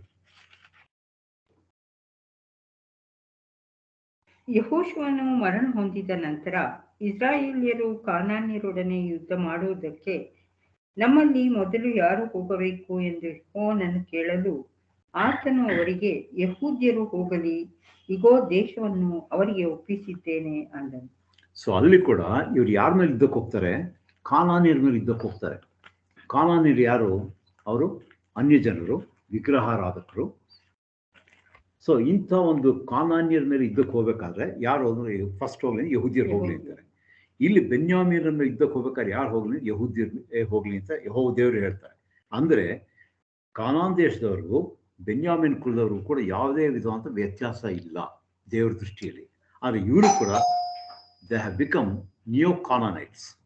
ಆದರೆ ಇವರು ಕೂಡ ಆ ಕಾನಾನ್ಯರು ಎಷ್ಟು ಘೋರ ಪಾಪ ಮಾಡಿ ಅನ್ಯ ಜನರು, ವಿಗ್ರಹಾರಾಧಕರು ಎಲ್ಲ ರೀತಿ ಇದಕ್ಕೆ ಒಳಗಾಗಿದ್ರು, ಅದೇ ರೀತಿ ಇಲ್ಲಿ ನಾವು ಇವತ್ತು ನೋಡತಕ್ಕಂಥದ್ದು ಮಿಚ್ಫೇಲ್ ಇದ್ದಂತಹ ಬೆನ್ಯಾಮೀನರು ಅದೇ ಪಾಪ ಮಾಡಿದ್ರಿಂದ ದೇವರು ಅವ್ರನ್ನ ಕಾನಾನ್ಯರಿಗೆ ಸರಿ ಸಮಾನವಾಗಿ ಪರಿಗಣಿಸಿ ಯೆಹೂದ್ಯರ ಅವ್ರ ಮೇಲೆ ಯುದ್ಧಕ್ಕೆ ಹೋಗ್ಲಿ ಅಂತ ಹೇಳ್ತಾರೆ. ಸೊ ಅದು ಡೀಟೇಲ್ ಆಫ್ ದ ಬ್ಯಾಟಲ್ ಅದನ್ನು ನೀವು ಇದರಲ್ಲಿ ಓದ್ಕೋಬೋದು ನಿಧಾನವಾಗಿ. ಆ ಡೀಟೇಲ್ಸ್ ನಾವು ಹೋಗೋದು ಬೇಡ. ಅದರ ಎಫೆಕ್ಟ್ ಏನಾಯ್ತು ಅಂತ ನೋಡೋಣ. ಇಲ್ಲಿ ಬೆನ್ಯಾಮೀನರು ಕೊನೆಗೆ ಸೋಲಿಸಲ್ಪಡ್ತಾರೆ. 35ನೇ ವಚನ. ಯೆಹೋವನು ಇಸ್ರಾಯೇಲ್ಯರಿಗೆ ಜಯ ಕೊಟ್ಟದ್ದರಿಂದ ಅವರು ಆ ದಿನದಲ್ಲಿ 25,100 ಮಂದಿ ಬೆನ್ಯಾಮೀನ್ಯ ಭಟರನ್ನು ಹತ ಮಾಡಿದರು. ತಾವು ಸೋತು ಹೋದೆವೆಂಬುದು ಬೆನ್ಯಾಮೀನ್ಯರಿಗೆ ಆಗ ತಿಳಿದಿತ್ತು. ಸೊ ಅಲ್ಲಿ 25,100 ಜನ ಇವ್ರನ್ನ ಕೊಂದಾಕ್ಬಿಡ್ತಾರೆ, ಸತ್ತೋಗ್ತಾರೆ ಅವರು. ಸೊ ಆವಾಗ ಕೊನೆ ಇವ್ರಿಗೆ ಇಸ್ರಾಯಲ್ಗೆ ಜಯ ಸಿಗುತ್ತೆ, ಅವ್ರು ಸೋತೋಗ್ತಾರೆ. ಈಗ ಬೆನ್ಯಾಮೀನನ ಸೋತೋದ್ರಲ್ಲ, this is the manifestation of God's judgement. ದೇವರ ನ್ಯಾಯ ತೀರ್ಪೆ ಹೇಗೆ ಪ್ರಕಟ ಆಯಿತು ಅಂತ ಹೇಳ್ಬೇಕಾದ್ರೆ, ಬೆನ್ಯಾಮೀನ ಪಾಪ ದುಷ್ಕೃತ್ಯ ಮಾಡಿ ಕಾನಾನ್ಯರಿಗೆ ಸರಿಸಮಾನರು ಅಂತ ತಂದೆಯ ದೇವರು ಪರಿಗಣಿಸಿದಂತಹ ಬೆನ್ಯಾಮೀನರ ಸೋಲು, ಅದು ದೇವರು ಅವರ ಮೇಲೆ ತೋರಿಸಿದಂಥ ಒಂದು ಜಡ್ಜ್ಮೆಂಟ್. ಈ ಜಡ್ಜ್ಮೆಂಟ್ ಕೊಡ್ಬೇಕಾದ್ರೆ ದೇವರು ಏನು ಮಾಡಿದ್ರು, he used Israel to bring his judgement upon Gibeah and Benjamin. So ನಮ್ಗೆ ಒಂದು ಪ್ರಶ್ನೆ ಬರ್ಬೋದು, ಗಿಬಿಯದ ಈ ಬೆನ್ಯಾಮೀನನ ದೇವರು ದಂಡಿಸಿದ್ರು, ಹಾಗಾದ್ರೆ ಇಸ್ರಾಯಲ್ ಅವ್ರು ಬಹಳ ನೀತಿವಂತರ ಅಂತ ನೋಡಿದ್ರೆ ಖಂಡಿತ ಇಲ್ಲ. ಆದರೆ ಕಂಪ್ಯಾರಿಟಿವ್ಲಿ ಈ ಒಂದು ಕಾಂಟೆಕ್ಸ್ಟಲ್ಲಿ ಕಂಪ್ಯಾರಿಟಿವ್ ಆಗಿ ನೋಡಿದಾಗ ಇಸ್ರೇಲೈಟ್ಸ್ ಫಾರ್ ಬೆಟರ್ ದ್ಯಾನ್ ಬೆಂಜಮಿನ್ಸ್. ಸೊ ಅದಕ್ಕೆ ದೇವ್ರು ಏನು ಮಾಡ್ತಾರೆ ಅಂದರೆ, ಇಸ್ರಾಯಲ್ಗೂ ಕೂಡ ದಂಡನೆ ಕೊಟ್ಟರು. ಹೇಗೆ ಕೊಟ್ಟರು ಅಂತ ಹೇಳ್ಬೇಕಾದ್ರೆ ಅದನ್ನು ನೀವು ಡೀಟೇಲ್ ಓದ್ಕೊಳ್ಳಿ. ಇದರಲ್ಲಿ ಮೊದಲನೇ ದಿನ ಯುದ್ಧಕ್ಕೆ ಹೋದಾಗ ಇಸ್ರಾಯಲ್ ಸೋತೋಗ್ಬಿಟ್ಟು ಆ ಇಸ್ರಾಯಲಲ್ಲಿ 22,000 ಜನ ಸೋತೋಗ್ತಾರೆ. ಆಮೇಲೆ ಅವರು ಬಂದು ಭಾಳ ಗೋಳಾಡ್ತಾರೆ. ಸಾಯಂಕಾಲ ವಾಪಸ್ ಬಂದು ಕ್ಯಾಂಪಿಗೆ ಬಂದ್ಬಿಟ್ಟು ಗೋಳಾಡಿ ದೇವ್ರನ್ನ ಕೇಳ್ತಾರೆ, ಅಯ್ಯೋ ನಮ್ಮ ಒಂದು ಬಂಧುಗಳ ಜೊತೆ ನಾವು ತಿರುಗಿ ಹೋಗ್ಬೇಕಾ ಯುದ್ಧಕ್ಕೆ. ನೋಡಿ, ಇದು ನಾವೇನು ಗಮನಿಸ್ಬೇಕು ಅಂದರೆ, ಅವರು ಬೆನ್ಯಾಮೀನ ಕೊಲ್ಲೋದಕ್ಕೆ ರೆಡಿಯಾಗಿದ್ದಾರೆ. ಅಟ್ ದ ಸೇಮ್ ಟೈಮ್ ನಮ್ಮಲ್ಲಿ ಒಂದು ಕುಲನೇ ಹಾಳಾಗೋಗುತ್ತಲ್ಲ, ಒಂದು ಕುಲ ತಪ್ಪೋಗುತ್ತಲ್ಲ ಅಂದ್ಬಿಟ್ಟು ಆ ದುಃಖ ಕೂಡ ಅವ್ರಿಗಿದೆ. ಸೊ ಸೆಕೆಂಡ್ ಡೇ ದೇವ್ರು ಹೇಳ್ತಾರೆ, ನೀವು ಹೋಗಿ ಯುದ್ಧ ಮಾಡಿ ಅಂತ. ಸೆಕೆಂಡ್ ಡೇ ಹೋದಾಗ 18,000 ಜನ ಸಾಯ್ತಾರೆ. ಆಮೇಲೆ ಲಾಸ್ಟ್ ಥರ್ಡ್ ಡೇ ವಾರಲ್ಲಿ ಅವರು 30 ಜನ ಇಸ್ರಾಯಲ್ ಸಹ ಕೊಲ್ಲಲ್ಪಡ್ತಾರೆ. ಅಂದರೆ ಇದು ದೇವರು ಇಸ್ರಾಯಲ್ ಮೇಲೆ ಕೊಟ್ಟಂತಹ ಜಡ್ಜ್ಮೆಂಟ್. ಅಂದರೆ ನಾವು ಇಲ್ಲಿ ಏನು ನೋಡ್ತೀವಿ ಅಂದರೆ, god judges both those more in the right and ದೋಸ್ ಹು ಆರ್ ಅಟರ್ಲಿ ರಾಂಗ್. ಅಂದರೆ ಒಂದು ಕಂಪ್ಯಾರಿಟಿವ್ ಆಗಿ ನೋಡೋದಾದರೆ, ಯಾರು ಸ್ವಲ್ಪ ಪಾಪ ಮಾಡಿರ್ತಾರೆ ಅವ್ರನ್ನೂ ಕೂಡ ದೇವರು ಜಡ್ಜ್ ಮಾಡ್ತಾರೆ, ಯಾರು ಘೋರವಾದ ಪಾಪ ಮಾಡ್ತಾರೆ ಅವ್ರಿಗೂ ಕೂಡ ದೇವರು ಜಡ್ಜ್ಮೆಂಟ್ ಮಾಡ್ತಾರೆ. ಸೊ ಅದಕ್ಕೆ ನೋಬಡಿ ಇಸ್ ಅಬೌವ್ ಲಾ. ಯಾರೂ ಧರ್ಮಶಾಸ್ತ್ರಕ್ಕೆ ಮೇಲ್ಪಟ್ಟು ಯಾವ ಮನುಷ್ಯನೂ ಇಲ್ಲ. It's impossible. It's against biblical doctrines. ಹಾಗಿದ್ಮೇಲೆ ಸ್ವಲ್ಪ ತಪ್ಪು ಮಾಡಿದಂಗೆ ದೇವರು ಸ್ವಲ್ಪ ಶಿಕ್ಷೆ ಕೊಡ್ತಾರೆ, ಅತಿಯಾಗಿ ಘೋರ ಪಾಪ ಮಾಡಿದಂಗೆ ಘೋರವಾದಂಥ ಶಿಕ್ಷೆ ಕೊಡ್ತಾರೆ. ಅದಕ್ಕೆ ನಾವು ಇಲ್ಲೇ ನೋಡಿದ್ವಿ ಇದನ್ನು. ಇದು ನಮಗಿದ್ರಿಂದ ಏನಪ್ಪ ಅಂತ ಹೇಳ್ಬೇಕಾದ್ರೆ, this functions as warning to our pride. ನಮ್ಮ ಒಂದು ಅಹಂ ಏನಿರುತ್ತೆ ನಮಗೆ ಅನ್ವಯ ಮಾಡ್ಕೊಳ್ಳೋದಾದರೆ, ನಾವು ಬೇರೆಯವ್ರ ಜೊತೆ ಕಂಪೇರ್ ಮಾಡ್ಕೊಂಡಾಗ, ಅಯ್ಯೋ ಅವನು ಒಬ್ಬ ಕೊಲೆಗಾರ, ಅದು ಒಬ್ಬ ವ್ಯಭಿಚಾರಿ, ಅವನೊಬ್ಬ ಭಾಳ ಜನ ಮೋಸ ಮಾಡಿದ್ದಾನೆ ಅಂತ ಅವ್ರಿಗೆ ಕಂಪೇರ್ ಮಾಡಿಕೊಂಡು ನಾನು ಮಾಡಿರ್ತಕ್ಕಂಥ ಪಾಪ ಅಲ್ಪ, ಸೊ ನಾನು ಅವನಿಗಿಂತ ಉತ್ತಮ ಅಂತ ತಿಳ್ಕೊಳ್ತಕ್ಕಂಥದ್ದು ತಪ್ಪು ಉಂಟು. ಅದಕ್ಕೆ ನಾವು ಸ್ವಲ್ಪ ಅದಕ್ಕೆ ಹೇಳ್ತಾರೆ, ಅಡಕೆ ಕದ್ರು ಕಳ್ಳ, ಆನೆ ಕದ್ರು ಕಳ್ಳ ಅಂತ ಅಂದ್ಬಿಟ್ಟು. ಆಮೇಲೆ ಉಪ್ಪು ತಿಂದು ನೀರು ಕುಡಿಲೇಬೇಕು.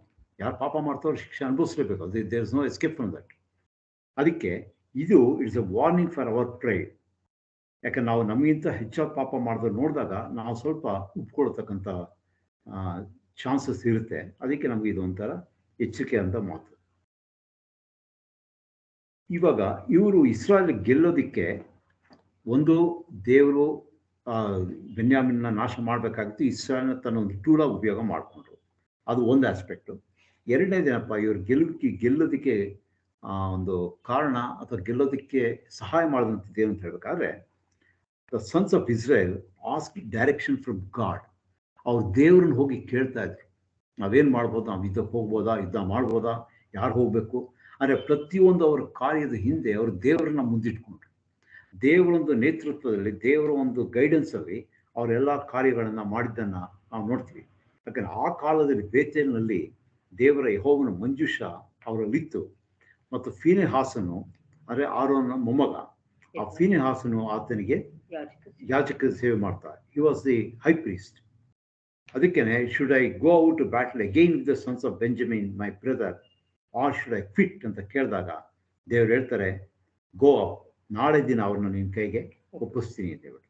ಸೊ ಇಸ್ರಾಯೇಲ್ ಜಯಕ್ಕೆ ಇನ್ನೊಂದು ಕಾರಣ ಏನಪ್ಪ ಅಂತ ಹೇಳ್ಬೇಕಾದ್ರೆ, ಅವರು ಯೆಹೋವ ದೇವ್ರನ್ನ ಬಿಡಲಿಲ್ಲ. ಅವ್ರ ದೇವ್ರನ್ನ ಆತ್ಕೊಂಡವರಾಗಿದ್ರು, ದೇವ್ರ ಗೈಡೆನ್ಸ್ ಇತ್ತು ಅವ್ರಿಗೆ. Israel has access to divine guidance through the high priest. ಇದರ ಅರ್ಥ ಏನಂದ್ರೆ, ಇದು ಇನ್ನೊಂದು ರೀತಿಯಲ್ಲಿ ಹೇಳೋದಾದ್ರೆ,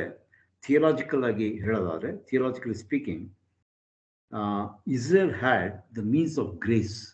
ದೇವರ ಕೃಪೆಯನ್ನು ಪಡ್ಕೊಳ್ಳೋಕ್ಕೆ ಅವ್ರಿಗೊಂದು ಮಾರ್ಗ ಇತ್ತು. They had a way, they had a means to seek the grace of God. ಅದಕ್ಕೆ God directed them through his appointed servant. ದೇವರು ಆ ಕೆಲಸಕ್ಕೋಸ್ಕರವಾಗಿ ತಾನೇ ನೇಮಿಸಿದಂಥ ಸರ್ವೆಂಟ್ ಯಾರದು? ಮಹಾಯಾಜಕ. ಆ ಹೈ ಪ್ರೀಸ್ಟ್ ಮುಖಾಂತರವಾಗಿ ದೇವರವ್ರಿಗೆ ಡೈರೆಕ್ಷನ್ಸ್ ಕೊಡ್ತಾ ಇದ್ದಾರೆ. ಈ ಒಂದು ಹಿನ್ನೆಲೆಯಲ್ಲಿ ಬೆನ್ಯಾಮೀನರ ಆ ಸೋಲಿಗೆ ಅಥವಾ ಅವರ ಅವನತಿಗೆ ಕಾರಣ ಏನು ನೋಡ್ಬೇಕಾದ್ರೆ, ದ ಮೇನ್ ರೀಸನ್ ಬಂದ್ಬಿಟ್ಟು ಅವ್ರು ಮಾಡಿದಂಥ ದುಷ್ಕೃತ್ಯ, ಅದಕ್ಕೆ ಅವರು ಅನುಭವಿಸಲೇಬೇಕಿತ್ತು. ಎರಡನೇ ನೋಡುವಾಗ ಈ ಒಂದು ಹಿನ್ನೆಲೆ ನೋಡಿದಾಗ ಬೆನ್ಯಾಮೀನಿಗೆ ಇದು ಯಾವ ಅನುಕೂಲತೆ ಕೂಡ ಇರಲಿಲ್ಲ. ಅವರಲ್ಲಿ ಮಂಜೂಷ ಇರಲಿಲ್ಲ, ಅವ್ರ ದೇವರ ದಯೆ ಅವ್ರ ಮೇಲೆ ಇರಲಿಲ್ಲ, ಅವರಲ್ಲಿ ಮಹಾಯಾಜಕ ಇರಲಿಲ್ಲ. ಎಲ್ಲರೂ ಅವನವನ ಇಚ್ಛೆಯಂತೆ ತನ್ನ ಮನಸ್ಸಿಗೆ ಬಂದಂತೆ ನಡೀತಾ ಇದ್ರು. There is no ark, no priest, no direction from God, no word from heaven and no light in the turmoil. ಅಲ್ಲಿ ಬೆಳಕು ಬೀರ್ತಕ್ಕಂಥ ಯಾವುದೂ ಇರಲಿಲ್ಲ. ಅದು ಅಂದರೆ ಬೆನ್ಯಾಮೀನ್ ಆಲ್ರೆಡಿ ಈ ಸ್ಟ್ಯಾಂಡ್ಸ್ ಅಂಡರ್ ಜಡ್ಜ್ಮೆಂಟ್.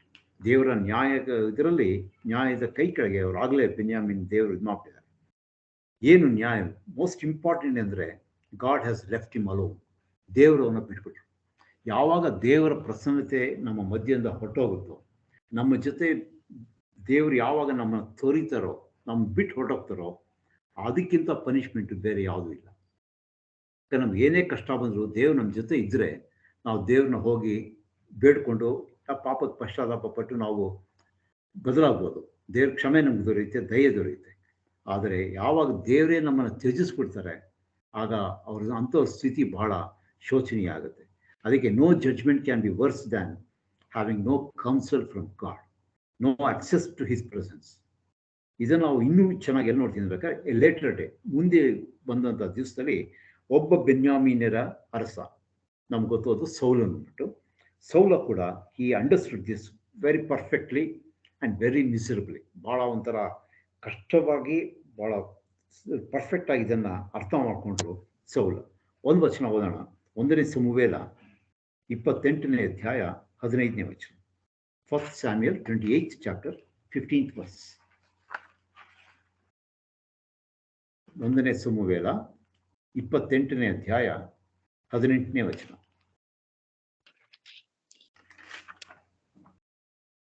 ನೀನು ಯೆಹೋವನ ಮಾತನ್ನು ಕೇಳಲಿಲ್ಲ. ಆತನು ಅಮಾಲೇಕ್ಯರ ಮೇಲೆ ಉಗ್ರ ಕೋಪಗೊಂಡು ಮಾಡಿದ ಕೋಪಾಜ್ಞೆಯನ್ನು ನೀನು ನೆರವೇರಿಸಲಿಲ್ಲ. ಆದುದರಿಂದಲೇ ಯೆಹೋವನು ಈಗ ನಿನಗೆ ಹೀಗೆ ಮಾಡುತ್ತಾನೆ. 1 ಸಮುವೇಲ 28:15. ಆಗ ಸಮುವೇಲನು ಸೌಲನನ್ನು, ನೀನು ನನ್ನ ವಿಶ್ರಾಂತಿಯನ್ನು ಕೆಡಿಸಿದ್ದೇಕೆ? ನನ್ನನ್ನು ಇಲ್ಲಿಗೆ ಯಾಕೆ ಬರಮಾಡಿದಿ ಎಂದು ಕೇಳಿದನು. ಅದಕ್ಕೆ ಸೌಲನು, ನಾನು ಬಲು ಇಕ್ಕಟ್ಟಿನಲ್ಲಿದ್ದೇನೆ. ಫಿಲಿಷ್ಟಿಯರು ನನಗೆ ವಿರೋಧವಾಗಿ ಯುದ್ಧಕ್ಕೆ ಬಂದಿದ್ದಾರೆ. ದೇವರು ನನ್ನನ್ನು ಬಿಟ್ಟು ದೂರ ಹೋಗಿದ್ದಾನೆ. ಆತನು ನನಗೆ ಪ್ರವಾದಿಗಳಿಂದಾಗಲಿ ಕನಸುಗಳಿಂದಾಗಲಿ ಉತ್ತರ ಕೊಡಲೊಲ್ಲನು. ಆದುದರಿಂದ ನಾನು ಮಾಡಬೇಕಾದದ್ದನ್ನು ನೀನು ತಿಳಿಸು ಎಂದು ನಿನ್ನನ್ನು ಇಲ್ಲಿಗೆ ಬರಮಾಡಿದೆನು ಅಂದನು. ಸೌಲನು ಚೆನ್ನಾಗಿ ಗೊತ್ತಾಯಿತು, ದೇವರು ತನ್ನ ಉತ್ತರ ಕೊಡಲ್ಲ. ಪ್ರವಾದಿಗಳ ಮುಖಾಂತರವಾಗಲಿ, ಕನಸುಗಳ ಮುಖಾಂತರವಾಗಲಿ, ತನ್ನ ವಾಕ್ಯದ ಮುಖಾಂತರವಾಗಿ ನನಗೆ ಉತ್ತರ ಕೊಡ್ತಾ ಇಲ್ಲ ದೇವ್ರ ಮುಖ. ಅಂದರೆ ದೇವರು ತನ್ನ ಭಕ್ತನ ವಿಮುಖನಾದರೆ, ದೇವರು ನಮ್ಮನ್ನು ತ್ಯಜಿಸ್ಬಿಟ್ರೆ ಎಂಥ ಶೋಚನೀಯ ಪರಿಸ್ಥಿತಿ ಅನ್ನೋದಕ್ಕೆ ಸೌಲ್ ಬಂದ್ಬಿಟ್ಟು ಒಂದು ಒಳ್ಳೆ ಎಕ್ಸಾಂಪಲ್, ಉದಾಹರಣೆ ಆಗಿದ್ದಾರೆ. ಈಗ ಅನೇಕ ಜನ ತಿಳ್ಕೊಬೋದು ಹೇಗೆ ಅಂತಂದರೆ, ಈ ಥರ ಒಂದು ಜಡ್ಜ್ಮೆಂಟ್ ಬಂದ್ಬಿಟ್ಟು it could fall only on Old Testament Israelites. ಈಗಿನ ಕಾಲದಲ್ಲಿ ಇರತಕ್ಕಂಥ ದೇವ್ರ ಮಕ್ಕಳಿಗೆ ಇಂಥ ಜಡ್ಜ್ಮೆಂಟ್ ಬರೋದು ಸಾಧ್ಯನೇ ಇಲ್ಲ. ಯಾಕಂತಂದರೆ ಯೇಸು ಕ್ರಿಸ್ತನ್ ನಮ್ಮ ಪರವಾಗಿ ಸತ್ತಿದ್ದಾರೆ, ನಮ್ಮ ಪಾಪಗಳಿಗೆ ಆತನ ಸತ್ತಿದ್ದಾರೆ, ತನ್ನ ಜೀವ ಕೊಟ್ಟಿದ್ದಾರೆ. ಅದನ್ನ ಇಂಥ ಒಂದು ಜಡ್ಜ್ಮೆಂಟ್ ನಮ್ಗೆ ಬರೋದಿಲ್ಲ ಅಂತ ಅಂದ್ಬಿಟ್ಟು ಅದು ತಪ್ಪು ಕಲ್ಪನೆ. ಯಾಕೆ ಅಂತಂದರೆ, 1-2 ವಚನ ಓದೋಣ. ರೋಮನ್ಸ್ 1ನೇ ಅಧ್ಯಾಯ, ರೋಮಾಪುರದವರಿಗೆ ಬರೆದ ಪತ್ರಿಕೆ 1ನೇ ಅಧ್ಯಾಯ 24ನೇ ವಚನ, 23-24ನೇ ವಚನ.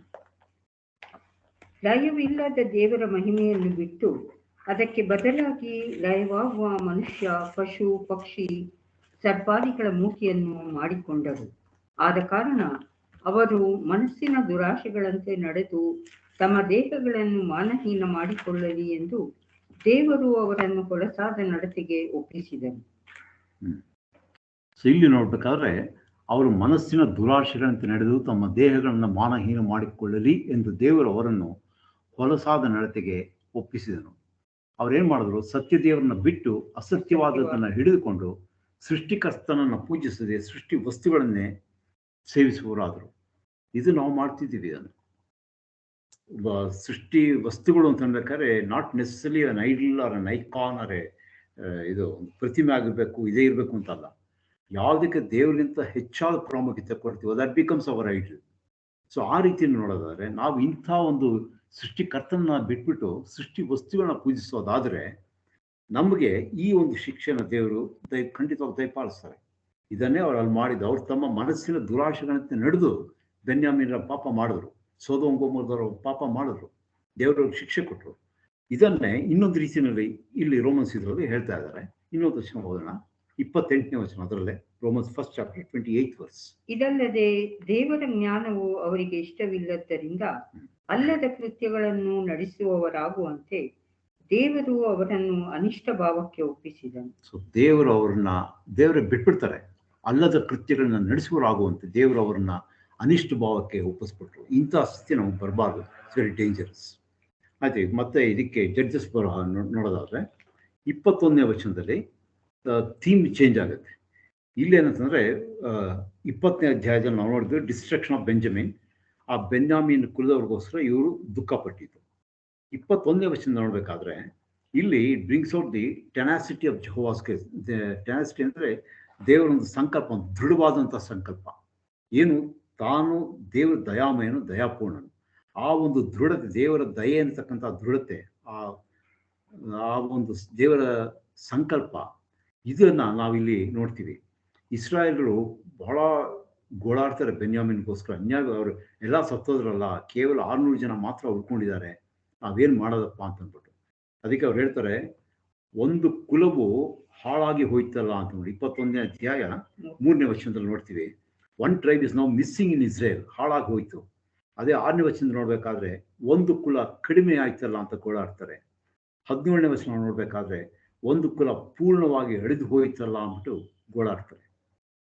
ಇವಾಗ ಇದಕ್ಕೆ ಇವ್ರು ಏನೂ ಮಾಡೋಕ್ಕಾಗಲ್ಲ, ಮನುಷ್ಯ ಏನೂ ಮಾಡೋಕ್ಕೆ ಸಾಧ್ಯ ಇಲ್ಲ. ಯಾಕಂದ್ರೆ ಮಿಸ್ಫಾದಲ್ಲಿ ಅವ್ರು ಒಂದು ಆಗಲೇ ನಾವು ನೋಡಿದ್ವಿ, ಒಂದು ಓತ್ ತಗೊಂಡಿದ್ರು. ಏನದು ಅಂದರೆ ವೈಫ್ ಓತ್ ಅಂದ್ಬಿಟ್ಟು. ನಾವು ಯಾರು ಈ ಬೆನ್ಯಾಮೀನ ಹೆಣ್ಗಳು ಕೊಡಬಾರ್ದು ಅಂದ್ಬಿಟ್ಟು. ಸೊ ಇವರಲ್ಲಿ ಹೆಣ್ಮಕ್ಳು ಇದ್ರೂ ಕೂಡ ಅವ್ರಿಗೆ ಕೊಟ್ಟು ಮದುವೆ ಮಾಡ್ಕೊಳ್ಳೋಕ್ಕೆ ಸಾಧ್ಯ ಇಲ್ಲ. ಈಗ ಅವರು ಯೆಹೋವನ ಹೆಸರು ಆಣೆ ಇಟ್ಬಿಟ್ಟಿದ್ದಾರೆ. They cannot go against that. So ಇನ್ನೊಂದೇನು ಬೇಕಾದ್ರೆ ಅದಕ್ಕೆ ಪರಿಹಾರವಾಗಿ ಅವರು ಬುದ್ಧಿಗೆ ಏನು ಯೋಚನೆ ಮಾಡ್ತಾರೆ ಅಂದರೆ ವಾರ್ ಓತ್. ಅಂದರೆ ಯಾಬೇಷ್ ಗಿಲಾದ್ನಿಂದ ಯಾರು ಬಂದಿರಲಿಲ್ವಲ್ಲ, ಸೊ ಅಲ್ಲಿರೋ ಗಂಡಸನ್ನೆಲ್ಲಾನು ಸಾಯಿಸ್ಬಿಟ್ಟು ಅಲ್ಲಿ ಮದುವೆ ಆಗದೆ ಇರತಕ್ಕಂಥ ಕಲಿಕೆಯನ್ನು ತಂದು ಇದು ಮಾಡ್ಬಿಟ್ಟು ಒಂದು ಪ್ಲ್ಯಾನ್ ಮಾಡಿಬಿಟ್ಟು ಅದು ಮಾಡ್ತಾರೆ. ನಾವು ಆಗಲೇ ನಾವು ಓದಿದ್ವಿ ಅದನ್ನು. So net catch was only 400 girls as against 600 required. ಅಲ್ಲಿ 200 ಶಾರ್ಟೇಜ್ ಆಗುತ್ತೆ. ಆ 200 ಜನಕ್ಕೆ ಅವ್ರೇನು ಮಾಡಿದ್ರು, they found a solution to their wife oath without breaking their war oath. ಅಂದರೆ ಅವರ ಇವ್ರನ್ನ ನಾಶ ಮಾಡ್ತೀವಿ ಅಂತಕ್ಕಂಥ ಒಂದು ಆಣೆ ಇಟ್ಟಿದ್ರಲ್ಲ, ಅದನ್ನು ಉಲ್ಲಂಘನೆ ಮಾಡ್ದೇನೆ ಈ ಅವ್ರು ಯಾರು ಹೆಣ್ಮಕ್ಳು ನಮಗೆ ಕೊಡಲ್ಲ ಅಂತ ಹೇಳಿದಾರಲ್ಲ ಅದನ್ನು ಕೂಡ ಹಾಗೆ ಒಂದು ಇವರು ಉಪಾಯ ಮಾಡ್ಬಿಟ್ಟು ಏನು ಮಾಡಿದ್ರು, ಆ ಶಿಲೋನಿಗೆ ಡ್ಯಾನ್ಸ್ ಮಾಡೋ ನೀವು ಕಿಡ್ನಾಪ್ ಮಾಡ್ಕೊಂಡು ಹೋಗ್ಬಿಡಿ, ಅವ್ರ ತಂದೆ ತಾಯಿಗಳು ನಿಮ್ಗೆ ಒಪ್ಪಿಸ್ತೇ ಇರೋದ್ರಿಂದ ಅವ್ರು ಯಾವ ಒಂದು ಪಾಪಕ್ಕೆ ಗುರಿ ಆಗಲ್ಲ, ನಾವು ಅವ್ರು ಹೇಗೋ ಸಮಾಧಾನ ಮಾಡ್ತೀವಿ ಅಂತ ಹೇಳ್ಬಿಟ್ಟು ಮಾಡ್ಕೊಂಡು ಹೋಗ್ತಾರೆ. ಇದು ಈಗ ನೋಡ್ಬಿಟ್ಟು ಇದು ಇನ್ನೊಂದು ಎಕ್ಸಾಂಪಲ್ ಏನಪ್ಪಾ ಅಂತ ಹೇಳ್ಬೇಕಾದ್ರೆ, other exhibit of each man was doing what ever was right in his own ice. ಅವರ ದೃಷ್ಟಿಗೆ ಸರಿ ಕಂಡಿದ್ದನ್ನ ಮಾಡ್ತಾ ಇತ್ತು ಅಂತ ಹೇಳ್ಬಿಟ್ಟು. ಇದರಿಂದ ನಮ್ಗೇನು ಪಾಠ ಇದೆ ಅಂತ ನೋಡೋದಾದ್ರೆ, what does this chapter 21 declare to Israel and to us ನೋಡೋದಾದ್ರೆ, it proclaims the tenacity of Jehovah's grace. ಅಂದರೆ ತಂದೆ ದೇವರ ಆ ಒಂದು ದೃಢವಾದ ಸಂಕಲ್ಪ ಏನಂದ್ರೆ ನಾನು ಕರುಣೆ ತೋರಿಸ್ಬೇಕು ಅಂತಕ್ಕಂಥದ್ದು. ನೋಡ್ಬೇಕಾದ್ರೆ during the period of Abraham ಮತ್ತು ಲೋಟನ್ ಕಾಲದಲ್ಲಿ ಸೋದೋಮ್ ಪಟ್ಟಣ ಮತ್ತು ಗೋಮೋರ್ ಪಟ್ಟಣ ಸಂಪೂರ್ಣವಾಗಿ ನಾಶ ಆಗೋಯ್ತು. ಇವತ್ತು ಕೂಡ ಅದು ಒಂದು ಲಿವಿಂಗ್ ಎಕ್ಸಾಂಪಲ್ ಆಗಿ ನಮ್ಮ ಕಣ್ಮುಂದೆನೇ ಇದೆ. ಆದರೆ ಇಲ್ಲಿ ಸೋದೋಮ್ ವಿಚ್ ವಾಸ್ ಇನ್ಸೈಡ್ ಇಸ್ರಾಯೇಲಲ್ಲೇ ಒಳಗೆ ಇದ್ದಂತಹ ಒಂದು ಸೋದೋಮ್, ಇದನ್ನು ತಂದೆಯ ದೇವರು ಸಂಪೂರ್ಣ ನಾಶ ಮಾಡಲಿಲ್ಲ. ಅವ್ರ 600 ಜನ ಬೆನ್ಯಾಮೀನನ್ನು ಉಳಿಸಿ ಅವ್ರ ಮುಖಾಂತರವಾಗಿ ಆ ಬೆನ್ಯಾಮಿನ್ ಕುಲ ಪ್ರಾಪಗೇಟ್ ಆಗೋ ಹಾಗೆ ಕಾಪಾಡ್ತಿದ್ದೇವೆ. ಅದಕ್ಕೆ at least remnant of Benjamin survives and the pains taken for its restoration. ಅದನ್ನು ರಿಸ್ಟೋರ್ ಮಾಡೋಕ್ಕೆ ಎಷ್ಟೆಷ್ಟು ಪ್ರಯಾಸ ಪಟ್ಟರು, ದೇವರು ಅದಕ್ಕೆ ಹೇಗೆ ಅನುಭವಿಸಿದ್ರು, ಇದನ್ನೆಲ್ಲವೂ ಕೂಡ ನಾವು 21ನೇ ಅಧ್ಯಾಯದಲ್ಲಿ ನೋಡ್ತೀವಿ. ಅಂದರೆ we see not merely Israel's solicitude, ಅಂದರೆ ಬೆನ್ಯಾಮಿನ್ಗೋಸ್ಕರ ಇಸ್ರಾಯೇಲ್ ಗೋಳಿಟ್ಟಿದ್ದು ಅವ್ರಿಗೋಸ್ಕರ ಬೇಡ್ಕೊಂಡಿದ್ದು ಮಾತ್ರ ಅಲ್ಲ, ಅದ್ರ ಜೊತೆಯಲ್ಲಿ ಹೇಗೆ ತಂದೆಯ ದೇವರು ಅವ್ರನ್ನ ಕರುಣಿಸಿ ಅವ್ರಿಗೆ ಆ ಬೆನ್ಯಾಮಿನ್ ಕುಲ ಸಂಪೂರ್ಣವಾಗಿ ನಾಶ ಆಗದೇ ಇರೋ ರೀತಿಯಲ್ಲಿ ದೇವರು ಕಾಪಾಡಿದ್ರು ಅಂತ ನೋಡ್ತೀವಿ. ಇದು ಹೇಗೆ ಸಾಧ್ಯ ಆಯಿತು ಅಂದರೆ it is only because of mercy of god. ನಾವು ರೋಮಾಪುರದ ಬರೆದ ಪತ್ರಿಕೆ ಹಿಂಗೆ 19ನೇ ಅಧ್ಯಾಯ 16ನೇ ವಚನ ಅನಿಸುತ್ತೆ, ಅಲ್ಲಿ ನಾವು ನೋಡ್ತೀವಿ, ದೇವರ ದಯೆಯು ಮನುಷ್ಯನು ಇಚ್ಛಿಸುವುದರಿಂದಾಗಲಿ ಅಥವಾ ಮನುಷ್ಯನ ಪ್ರಯತ್ನಿಸುವುದರಾಗಲಿ ದೊರೆಯದೆ ಅದು ಯೆಹೋವನ ಕರುಣೆಯಿಂದಲೇ ದೊರೆಯತಕ್ಕಂಥದ್ದು ಅಂದ್ಬಿಟ್ಟು. ಸೊ ಇಲ್ಲಿ ಅದನ್ನು ನಾವು ಭಾಳ ಚೆನ್ನಾಗಿ ನೋಡ್ತೀವಿ. ಇವ್ರು ಏನೇ ಪ್ರಯತ್ನ ಪಟ್ಟರು ಆಗ್ತಿರ್ಲಿಲ್ಲ. ಅದು because of God's mercy they were not consumed. ಅವ್ರನ್ನ ಪೂರ್ತಿ ನಾಶ ಆಗೋಕ್ಕೆ ಬಿಡಲಿಲ್ಲ. ಅದಕ್ಕೆ ಭಕ್ತರು ಇಡೀ ಬೈಬಲ್ ತೆಗೆದು ನೋಡ್ಬೇಕಾದ್ರೆ, ಭಕ್ತರು ಪ್ರಾರ್ಥನೆ ಮಾಡಬೇಕಾದ್ರೆ ಟೈಮ್ ಆ್ಯಂಡ್ ಅಗೈನ್ ಏನು ಪ್ರೇಯರ್ ಮಾಡ್ತಾರೆ ಅಂದರೆ, ದೇವರೇ ನೀನು ರೋಷಗೊಂಡಿದ್ದರೂ ಕೂಡ ನಿನ್ನ ಕರುಣೆಯನ್ನು ಚಿತ್ತಕ್ಕೆ ತಂದುಕೋ. ಹಬಕ್ಕೂಕ 3ನೇ ಅಧ್ಯಾಯ 2ನೇ ವಚನದ ನಾವು ಅದನ್ನು ನೋಡ್ತೀವಿ, ಓದಬೇಡಿ. ಹಬಕ್ಕೂಕ್ 3rd chapter 2nd verse ನೀನು ರೋಷಗೊಂಡಿದ್ದರೂ ಕರುಣೆಯನ್ನು ಚಿತ್ತಕ್ಕೆ ತಂದುಕೋ ಅಂದ್ಬಿಟ್ರು. In wrath remember mercy. ಅದಕ್ಕೆ ನಿಜವಾಗಿ ನೋಡ್ಬೇಕಂದ್ರೆ ಇಸ್ರಾಯೇಲು ಬೆನ್ಯಾಮಿನ್ ಕಂಪೇರ್ ಮಾಡಿದ್ರೆ, ಇಸ್ರಾಯೇಲು they are suppose be they are comparative they were righteous. ಆದರೆ the righteous Israel also stand in as much need of Jehovah's grace as does the sinful Benjamin. ಅಂದರೆ ನಾವು ಇನ್ನೊಬ್ಬರಿಗಿಂತ ನಾವು ಉತ್ತಮವಾದ ಬೆಂತಟ್ಕೊಳ್ಳೋ ಅವಶ್ಯಕತೆ ಇಲ್ಲ, ಸಾಧ್ಯತೆ ಕೂಡ ಇಲ್ಲ. ಯಾಕಂದರೆ ಎಲ್ಲರೂ ಪಾಪಿಗಳೇ, ಎಲ್ಲರೂ ಪಾಪ ಮಾಡಿ ದೇವರಿಂದ ದೂರ ಹೋಗಿದ್ದೀವಿ. ಅದಕ್ಕೆ ದೇವರ ದಯೆ ನಮ್ಮ ಮೇಲೆ ಇರಬೇಕು. ಅದಕ್ಕೆ ಯೆರೆಮೀಯ ತನ್ನ ಪ್ರವಾದದಲ್ಲಿ ಹೇಳ್ತಾರಲ್ಲ, ನಾವು ಬದುಕುಳಿದಿರುವುದು ಯೆಹೋವನ ಕರುಣೆಯೇ, ಆತನ ಕೃಪಾವರಗಳು ನಿಂತು ಹೋಗುವುದು ಅಂತ ಹೇಳ್ಬಿಟ್ಟು. ಸೊ ಇದು ನಾವು ಯಾವಾಗಲೂ ಕೂಡ ನೆನಪಿನಲ್ಲಿ ಇಟ್ಕೊಳ್ಬೇಕು. ಆಮೇಲೆ ಅದಕ್ಕೆ there is no other explanation for this miracle than that God in his grace in Christ wish to dwell in the midst of those people in spite of their sin. ಅವರಷ್ಟೆಲ್ಲ ಘೋರ ಪಾಪ ಮಾಡಿದ್ರು ಕೂಡ ತಂದೆ ದೇವ್ರು ಮತ್ತು ಅವ್ರ ಮಧ್ಯದಲ್ಲೇ ವಾಸ ಮಾಡಬೇಕು ಅಂತಂದ್ಬಿಟ್ಟು ಅವರು ನಿಶ್ಚಯ ಮಾಡ್ಕೊತಾರೆ. ಅದನ್ನು ನೆರವೇರಿಸೋದಕ್ಕೆ ದೇವ್ರು ಏನು ಮಾಡೋದು, ಕೊನೆಯನ್ನು ನಮ್ಗೆ ಗೊತ್ತಿರೋ ಹಾಗೆ ತನ್ನ ಮಗಳಂತ ಯೇಸು ಕ್ರಿಸ್ತನೇ ಈ ಲೋಕಕ್ಕೆ ಅದು ಕಳಿಸ್ಕೊಟ್ಟಿದ್ದನ್ನು ನಾವು ನೋಡ್ತೀವಿ. ಅದಕ್ಕೆ despite of what is narrated in these chapters or in the book of Judges, Israel still exist. ಇವತ್ತು ಕೂಡ ಇಸ್ರೇಲ್ ಒಂದು ಇದಾಗಿ ಇದ್ದೇ ಇದೆ, ನಾಶ ಆಗಿಲ್ಲ. ಹಾಗಿದ್ಮೇಲೆ ಒಂದೆರಡು ವಚನ ಓದೋಣ. ಒಂದು ನಿಮಿಷ.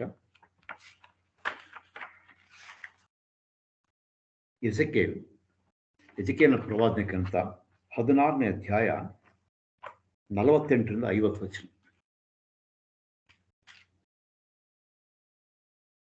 ಕರ್ತನಾದ ಯೆಹೋವನು ಇಂತೆನ್ನುತ್ತಾನೆ, ನನ್ನ ಜೀವದಾಣೆ, ನೀನು ನಿನ್ನ ಕುಮಾರ್ತೆಯರು ನಡೆದಂತೆ ಸೋದೋಮ್ ಎಂಬ ನಿನ್ನ ತಂಗಿಯಾಗಲಿ ಆಕೆಯ ಕುಮಾರ್ತೆಯರಾಗಲಿ ನಡೆಯಲಿಲ್ಲ.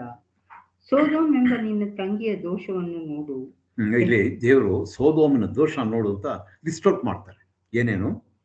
ಹೆಮ್ಮೆ ಪಡುವುದು, ಆರೋಗ್ಯನ್ಸ್, ಹೆಮ್ಮೆ ಪಡೋದು, ಹೊಟ್ಟೆ ತುಂಬಿಸಿಕೊಳ್ಳುವುದು, ಅಬಂಡೆಂಟ್ ಫುಡ್, ಹೊಟ್ಟೆಯವರು ದೇವರು ಇನ್ನೊಂದು ಕಡೆ ಬರುತ್ತೆ ಬೈಬಲ್ನಲ್ಲಿ. ಅಂದರೆ ಅವ್ರ ಅರ್ಥ ಏನಂತಂದ್ರೆ, ಅವರು ಐಹಿಕ ಅವಶ್ಯಕತೆಗಳಿಗೆ ಹೆಚ್ಚು ಪ್ರಾಧಾನ್ಯತೆ ಕೊಟ್ಟು ದೇವ್ರನ್ನ ಬಿಟ್ಬಿಟ್ರು. ಆಮೇಲೆ ಸ್ವಸುಖದಲ್ಲಿ ಮುಳುಗಿರುವುದು, ಇವು ಆಕೆಯಲ್ಲಿಯೂ ಆಕೆಯ ಕುಮಾರ್ತೆಯರಲ್ಲಿಯೂ ಇದ್ದವು. ಅಲ್ಲದೆ ಆಕೆಯು ದೀನ ದರಿದ್ರರಿಗೆ ಬೆಂಬಲವಾಗಿರಲಿಲ್ಲ. ಇಲ್ಲಿ ಬರ್ತಾನೆ ಆ ಲೇವಿ ತನ್ನ ಹೆಂಡತಿ ಮಗ ಸೇವಕನ ಕರ್ಕೊಂಡು ತನ್ನ ಸ್ವಂತ ಜನರ ಊರಾದ ಗಿಬಿಯಕ್ಕೆ ಬರ್ತಾರೆ. ಅವ್ರು ಯಾರು ಅವರಲ್ಲಿ ಹಾಸ್ಪಿಟಾಲಿಟಿ ತೋರಿಸೋದಿಲ್ಲ. ಅದೇ ಬೆನ್ಯಾಮಿನ್ ಬೆತ್ಲೆಹೇಮ್ನಲ್ಲಿ ಅವ್ರ ಹಾಸ್ಪಿಟಾಲಿಟಿ ಇರುತ್ತೆ. Is A contrast. ತನ್ನ ಸ್ವಂತ ಜನಗಳು ಬಂದಾಗ ಅವ್ರು ಏನು ಮಾಡಿದ್ರು, ಅವ್ರಿಗೆ ದೀನ ದರಿದ್ರರಿಗೆ ಬೆಂಬಲವಾಗಿ ಕೊಡ್ಲಿಲ್ಲ ಅವರು. ಆಮೇಲೆ ಅವರು ಸೊಕ್ಕೇರಿ ನನ್ನ ಕಣ್ಣೆದುರಿಗೆ ಅಸಹ್ಯಾಚಾರಗಳನ್ನು ನಡೆಸಿದರು. ಸೋದೋಮ್ನವ್ರು ಮಾಡೋದಲ್ಲ, ಸೊಕ್ಕೆ, ವೆರಿ ಹಾಟಿ, ನನ್ನ ಕಣ್ಣೆದುರಿಗೆ ಅಸಹ್ಯವಾದಂಥದ್ದೇ ಕಮಿಟೆಡ್ ರಿಪಲ್ಸಿವ್ ಆಕ್ಟ್ಸ್ ಮಾಡಿದ್ರು.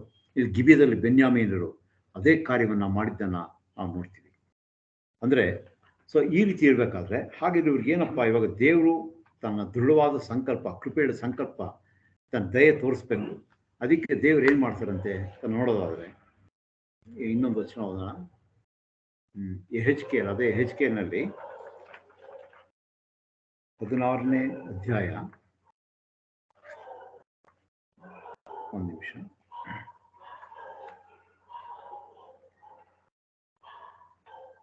55ನೇ ವಚನ. ಆಗ ಸಮಾರ್ಯ, ಸೋದೋಮ್ ಎಂಬ ನಿನ್ನ ಅಕ್ಕ ತಂಗಿಯರು, ಅವರ ಕುಮಾರ್ತೆಯರು ತಮ್ಮ ಪೂರ್ವಸ್ಥಿತಿಗೆ ಸೇರುವರು, ನೀನು ನಿನ್ನ ಕುಮಾರ್ತೆಯರು ನಿಮ್ಮ ಪೂರ್ವಸ್ಥಿತಿಗೆ ಸೇರುವಿರಿ. ಎಷ್ಟು ಚೆನ್ನಾಗಿದೆ. ಸೋದೋಮ್, ಸಮಾರ್ಯ, ಗೊಮೋರರು ತಮ್ಮ ಪೂರ್ವಸ್ಥಿತಿಗೆ ಸೇರುವರು, ನೀನು ನಿನ್ನ ಕುಮಾರ್ತೆಯರು ನಿಮ್ಮ ಪೂರ್ವಸ್ಥಿತಿಗೆ ಸೇರುವಿರಿ. ಇದು ಇಸ್ರಾಯೇಲ್ ಹೇಳ್ತಕ್ಕಂಥ ಮಾತು. ನೀನು ನಿನ್ನ ಕುಮಾರ್ತೆಯರು ನಿಮ್ಮ ಪೂರ್ವಸ್ಥಿತಿಗೆ ಸೇರುವಿರಿ ಅಂದ್ರೆ ನಾನು ಮತ್ತೆ ನಿಮ್ಮನ್ನ ಒಟ್ಟುಗೂಡಿಸಿ ಅದೇ ಆಶೀರ್ವಾದಗಳಿಗೆ ನಿಮ್ಮನ್ನ ಒಳಪಡಿಸಿ ಅಂತ ಹೇಳ್ತಾರೆ. ಇದಕ್ಕೆ ದೇವರು ಯಾವ ರೀತಿ ಮಾಡಿದ್ರು, ಇದಕ್ಕೆ ಆಗ್ಲೇ ನಾವು ನೋಡಿದ ಕಾರಣ ಏನಂದ್ರೆ, ಆ ಕಾಲದಲ್ಲಿ ಅರಸನಿರಲಿಲ್ಲ, ಪ್ರತಿಯೊಬ್ಬನು ಅವನ ಮನಸ್ಸಿನ ಇಚ್ಛೆಯಂತೆ ನಡೀತಿದ್ದನು. ಅದಕ್ಕೆ ದೇವರು ಏನು ಮಾಡಿದ್ರು, ಒಬ್ಬ ಅರಸನ್ ಕೊಡ್ತಾರೆ. ಯಾರು ಆ ಅರಸ ಅಂತ ನೋಡ್ಬೇಕಾದ್ರೆ ಕೀರ್ತನೆ 78ನೇ ಕೀರ್ತನೆ 70ರಿಂದ 72 ವಚನ, 78 Psalm verse 70 to 72. ಇದಲ್ಲದೆ ಆತನು ತನ್ನ ಸೇವಕನಾದ ದಾವೀದನನ್ನು ಆರಿಸಿ ಕುರಿ ಹಟ್ಟಿಯಿಂದ ತೆಗೆದುಕೊಂಡು ಮರಿ ಕುರಿಗಳನ್ನು ರಕ್ಷಿಸುವ ಕೆಲಸದಿಂದ ಬಿಡಿಸಿ ಅವನನ್ನು ತನ್ನ ಪ್ರಜೆಗಳಾದ ಯಾಕೋಬ್ಯರನ್ನು, ಅಂದರೆ ತನ್ನ ಸ್ವಾಸ್ಥ್ಯವಾಗಿರುವ ಇಸ್ರಾಯೇಲ್ಯರನ್ನು ಸಾಕುವುದಕ್ಕೆ ನೇಮಿಸಿದನು. ಇವನು ಅವರನ್ನು ಯಥಾರ್ಥ ಹೃದಯದಿಂದ ಸಾಕಿ ತನ್ನ ಹಸ್ತಕೌಶಲ್ಯದಿಂದ ನಡೆಸಿದನು. ಸೊ ಕುರಿ ಮೇಯಿಸ್ತಾ ಕುರಿಗಳನ್ನ ಕಾಯ್ತಿದ್ದಂತಹ ಕುರುಬನಾಗಿದ್ದಂತಹ ದಾವೀದನನ್ನ ದೇವರು ಮೇಲೆತ್ತಿ ಜನಗಳನ್ನ he made him a shepherd of Israel. Israel ಜನರನ್ನ ತನ್ನ ಸ್ವಾಸ್ಥ್ಯವಾದಂಥ ಇಸ್ರಾಯೇಲ್ ಜನರ ತನ್ನ ಕಾಯ್ತಕ್ಕಂಥವನನ್ನಾಗಿ ದೇವರು ದಾವೀದನನ್ನ ನೇಮಿಸಿದ್ರು. ಅವ್ರು ಏನು ಮಾಡೋದಂತೆ, he shepherded them according to the integrity of his heart and guided them by the skillfulness of his hands. ಆದರೆ ದಾವೀದ ಸತ್ತೋಗ್ಬಿಟ್ರು. ಸೊ ನಮಗೆಲ್ಲ ಚೆನ್ನಾಗಿ ಗೊತ್ತು, David was A four shadow of higher David. ಅಂದರೆ ದಾವೀದ ನಿಜವಾದಂಥ ದಾವೀದ ಕುಮಾರನಿಗೆ ಈ ದಾವೀದ ಒಬ್ಬ ಛಾಯೆ ಆಗಿದ್ರು. ಸೊ ದೇವ್ರು ಏನು ಮಾಡಿದ್ರು, ಅಪೊಸ್ತಲರ ಕೃತ್ಯ 13ನೇ ಅಧ್ಯಾಯ 22-23 ವಚನ. Book of acts 13th chapter 22 and 23 verses. ಆಮೇಲೆ ದೇವರು ಅವನನ್ನು ತೆಗೆದುಹಾಕಿ ದಾವೀದನನ್ನು ಅವರ ಮೇಲೆ ಅರಸನನ್ನಾಗಿ ಮಾಡಿ, ಇಷಯನ ಮಗನಾದ ದಾವೀದನು ನನಗೆ ಸಿಕ್ಕಿದನು, ಅವನು ನನಗೆ ಒಪ್ಪುವ ಮನುಷ್ಯನು, ಅವನು ನನ್ನ ಇಷ್ಟವನ್ನೆಲ್ಲ ನೆರವೇರಿಸುವನು ಎಂಬುದಾಗಿ ಅವನ ವಿಷಯದಲ್ಲಿ ಸಾಕ್ಷಿ ಹೇಳಿದನು. ಅವನ ಸಂತಾನದಿಂದ ದೇವರು ತನ್ನ ವಾಗ್ದಾನದ ಪ್ರಕಾರ ಇಸ್ರಾಯೇಲ್ಯರಿಗೆ ಒಬ್ಬ ರಕ್ಷಕನನ್ನು ಹುಟ್ಟಿಸಿದ್ದಾನೆ. ಆ ರಕ್ಷಕನೇ ಯೇಸು. So now God has given us a king. ಒಬ್ಬ ಸೇವಿಯರ್ ಕೊಟ್ಟಿದ್ದಾರೆ, ಒಬ್ಬ ಕಿಂಗ್ ಕೊಟ್ಟಿದ್ದಾರೆ. ಯಾಕೆ ನಮಗೆ ಯೇಸು ಸ್ವಾಮಿ ಚೆನ್ನಾಗಿ ಗೊತ್ತು. Is a king, is a priest and also he is A profit. ಆತನ ಪ್ರವಾದಿ, ಆತನ ಅರಸನು ಮತ್ತು ಆತನ ಯಾಜಕನು. ಸೊ ಈ ಒಂದು ಅರಸನನ್ನ ತಂದೆಯ ದೇವರು ಈಗ ಇಸ್ರಾಯೇಲರಿಗೆ, ಅಂದರೆ ಬರೀ ಇಸ್ರಾಯೇಲರಲ್ಲ ಇಡೀ ಜನಾಂಗಕ್ಕೆ ಕೊಡ್ತಾರೆ.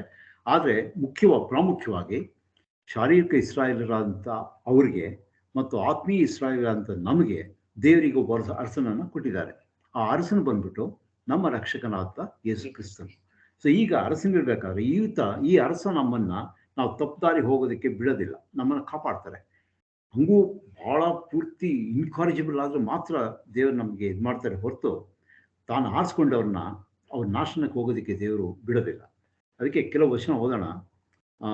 ನಮಗಿರ್ತಕ್ಕಂಥ ದೇವರು ಆತನು ಯಾವಾಗಲೂ ತಪ್ಪು ಹುಡುಕುವವನಲ್ಲ. 103ನೇ ಕೀರ್ತನೆ 9ನೇ ವಚನ, 103rd Psalm 9th verse. ಆತನು ಯಾವಾಗಲೂ ತಪ್ಪು ಹುಡುಕುವವನಲ್ಲ, ನಿತ್ಯವೂ ಕೋಪಿಸುವವನಲ್ಲ. ಸಾಕು. ಆತನು ಅಂದರೆ ದೇವರು ಯಾವಾಗಲೂ ತಪ್ಪು ಹುಡುಕುವವನಲ್ಲ. ತಪ್ಪು ಮಾಡಿದ್ರೆ ಮನುಷ್ಯ ಯಾರಿದ್ದೀವಿ? ನಾವೆಲ್ಲ ತಪ್ಪು ಮಾಡ್ತಾನೆ ಇರ್ತೀವಿ. ದೇವ್ರು ನಮ್ಮ ತಪ್ಪುಗಳನ್ನ ಹುಡ್ಕೊಳ್ಳೋದನ್ನ ಲೆಕ್ಕ ಮಾಡ್ಕೊಂಡು ಹೋಗ್ಬಿಟ್ರೆ ಅದು ಅಪಾರ, ಅದು ಎಣ್ಸಕ್ಕೆ ಅಸಾಧ್ಯ, ಹಂಗಾಗೋಗುತ್ತೆ. ಆದರೆ ದೇವ್ರು ಏನು ಮಾಡ್ತಾರಂತೆ, ಆತನು ಯಾವಾಗಲೂ ತಪ್ಪು ಹುಡುಕುವವನಲ್ಲ, ನಿತ್ಯವೂ ಕೋಪಿಸುವವನಲ್ಲ. ಅಂದರೆ ಇದರಲ್ಲಿ ನಾವು ದೇವ್ರ ದಯೆ ನೋಡ್ತೀವಿ. Our lord is gracious. We see the grace of Jehovah, grace of God. ಆಮೇಲೆ ಅದರಲ್ಲಿ 10ನೇ ವಚನ, ಆತನು ನಮ್ಮ ಪಾಪಗಳಿಗೆ ಸರಿಯಾಗಿ ನಮ್ಮನ್ನು ಶಿಕ್ಷಿಸಲಿಲ್ಲ, ನಮ್ಮ ಅಪರಾಧಗಳಿಗೆ ತಕ್ಕಂತೆ ದಂಡಿಸಲಿಲ್ಲ. ಸೊ ನಾವು ಎಷ್ಟೋ ಪಾಪ ಮಾಡಿದ್ವಿ, ನಮ್ಮ ಪಾಪಕ್ಕೆ ತಕ್ಕ ಹಾಗೆ ನಮ್ಮನ್ನು ಶಿಕ್ಷೆ ಮಾಡಿಲ್ಲ, ದೇವರು ಕ್ಷಮಿಸ್ಬಿಟ್ರು. ನಮ್ಮ ಅಪರಾಧಗಳಿಗೆ ತಕ್ಕಂತೆ ಅವ್ರು ದಂಡಿಸಲು. ಇಲ್ಲಿ ನಾವು ಏನು ನೋಡ್ತೀವಿ? ದೇವರ ಕರುಣೆ. ಸೊ ಮೊದಲನೇ 9ನೇ ವಚನ ದೇವರ ಕೃಪೆ ನೋಡಿದ್ವಿ, 10ನೇ ವಚನ ದೇವರ ಕರುಣೆ ನೋಡ್ತೀವಿ, ದ ಮರ್ಸಿ ಆಫ್ ಗಾಡ್. ಆಮೇಲೆ 14ನೇ ವಚನ, ಆತನು ನಮ್ಮ ಪ್ರಕೃತಿಯನ್ನು ಬಲ್ಲನು, ನಾವು ಧೂಳಿಯಾಗಿದ್ದೇವೆಂಬುದನ್ನು ನೆನಪು ಮಾಡಿಕೊಳ್ಳುತ್ತಾನೆ. ಎಷ್ಟು ಚೆನ್ನಾಗಿದ್ದಾರೆ. ಆತ ನಮ್ಮ ಪ್ರಕೃತಿಯನ್ನು ಬಲ್ಲ, ನಾವು ಬರೀ ಮಣ್ಣು ಧೂಳು, ಒಂಥರ ಏನು ಯಾವ ಗಣನೆ ಬಾರದವರು, ಅಂಥದನ್ನು ನಮ್ಮ ಪ್ರಕೃತಿಯನ್ನು ಆತನ ಬಲ್ಲನು, ನಾವು ಧೂಳಿನದನ್ನು ನೆನಪು ಮಾಡ್ಕೊಳ್ತಾನೆ. ಆ ಕಾರಣದಿಂದ ನಮ್ಮ ಮೇಲೆ ಅವ್ರು ಏನು ಮಾಡ್ತಾರೆ? ಅನುಕಂಪ ತೋರಿಸ್ತಾರೆ. This is the compassion of Lord, compassion of God in 14th verse.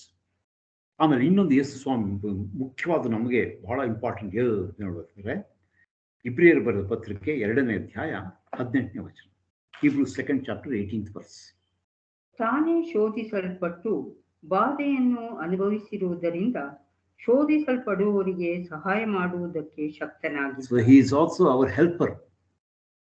ಸ್ವಾಮಿನೇ ಶೋಧಿಸಲ್ಪಟ್ಟು ಬಾಧೆಯನ್ನು ಅನುಭವಿಸಿರೋದ್ರಿಂದ ಅದು ಎಷ್ಟು ಕಷ್ಟ ಅದನ್ನ ತಾಳೋದು ಅಂತ ಅವ್ರಿಗೆ ಒಂದು ಅನುಭವ ಆಗಿದೆ. ಆದರೆ ಅದರಲ್ಲೂ ನಾವು ಬರೀ ಮಣ್ಣು ಧೂಳಿ ಅಂತ ದೇವ್ರಿಗೆ ಗೊತ್ತು, ನಮಗೆ ಇನ್ನಿಷ್ಟು ಕಷ್ಟ ಆಗುತ್ತೆ ಅಂತ ಗೊತ್ತು. On our own we cannot do anything, ಅದು ದೇವ್ರಿಗೆ ಚೆನ್ನಾಗಿ ಗೊತ್ತು. ಅದಕ್ಕೆ ಆ ಶೋಧನೆಗೆ ಗುರಿಯಾಗತಕ್ಕಂಥವ್ರಿಗೆ ಸಹಾಯ ಮಾಡುವುದಕ್ಕೆ ಆತನು ಶಕ್ತನಾಗಿದ್ದಾನೆ. 46ನೇ ಕೀರ್ತನೆ ನೋಡೋ ಪ್ರಕಾರವಾಗಿ ಆತನು ಸಕಾಲಿಕ ಸಹಾಯಕನಾಗಿದ್ದಾನೆ ಅಂತ ನಾವು ನೋಡ್ತೀವಿ. ಆಮೇಲೆ ಅದೇ ಇಬ್ರಿಯ 7ನೇ ಅಧ್ಯಾಯ. ಸೊ ಇದೆಲ್ಲ ಗೊತ್ತಾದ್ಮೇಲೆ ಈಗ ನಾವೇನು ಮಾಡ್ತೀವಿ? ನಮ್ಮ ಪಾಪಗಳಿಗೆ ಪಶ್ಚಾತ್ತಾಪ ಪಟ್ಟು ದೇವ್ರ ಹತ್ರ ಹೋಗ್ಬೇಕು. ದೇವ್ರ ಹತ್ರ ಹೋದಾಗ, ಯೇಸು ಕ್ರಿಸ್ತನ ಮೂಲಕವಾಗಿ ದೇವ್ರ ಹತ್ರ ಹೋದಾಗ ಏನಾಗುತ್ತೆ? ಇಬ್ರಿಯ 7ನೇ ಅಧ್ಯಾಯ 25ನೇ ವಚನ. ಆದ ಕಾರಣ ಆತನು ತನ್ನ ಮೂಲಕ ದೇವರ ಬಳಿಗೆ ಬರುವವರನ್ನು ಸಂಪೂರ್ಣವಾಗಿ ರಕ್ಷಿಸುವುದಕ್ಕೆ ಶಕ್ತನಾಗಿದ್ದಾನೆ. ಅವರಿಗೋಸ್ಕರ ವಿಜ್ಞಾಪನೆ ಮಾಡುವುದಕ್ಕೆ ಯಾವಾಗಲೂ ಬದುಕುವನಾಗಿದ್ದಾನೆ. ಎಂತ ಬ್ಯೂಟಿಫುಲ್ ವರ್ಸ್. ತನ್ನ ಮೂಲಕ ಸ್ವಾಮಿ ಹೇಳೋದು, ನಾನೇ ಮಾರ್ಗವೂ ಸತ್ಯವೂ ಜೀವವಾಗಿದ್ದೇನೆ. ಅದು ಯೇಸು ಕ್ರಿಸ್ತನೇ ಮಾರ್ಗ. ಆ ಯೇಸು ಕ್ರಿಸ್ತನ ಮೂಲಕ ದೇವರ ಬಳಿಗೆ ಬರುವವರನ್ನು ಸಂಪೂರ್ಣವಾಗಿ ರಕ್ಷಿಸುವುದಕ್ಕೆ ಶಕ್ತನಾಗಿದ್ದಾನೆ. ಅವರಿಗೋಸ್ಕರ ವಿಜ್ಞಾಪನೆ ಮಾಡುವುದಕ್ಕೆ ಯಾವಾಗಲೂ ಬದುಕುವನಾಗಿದ್ದಾನೆ.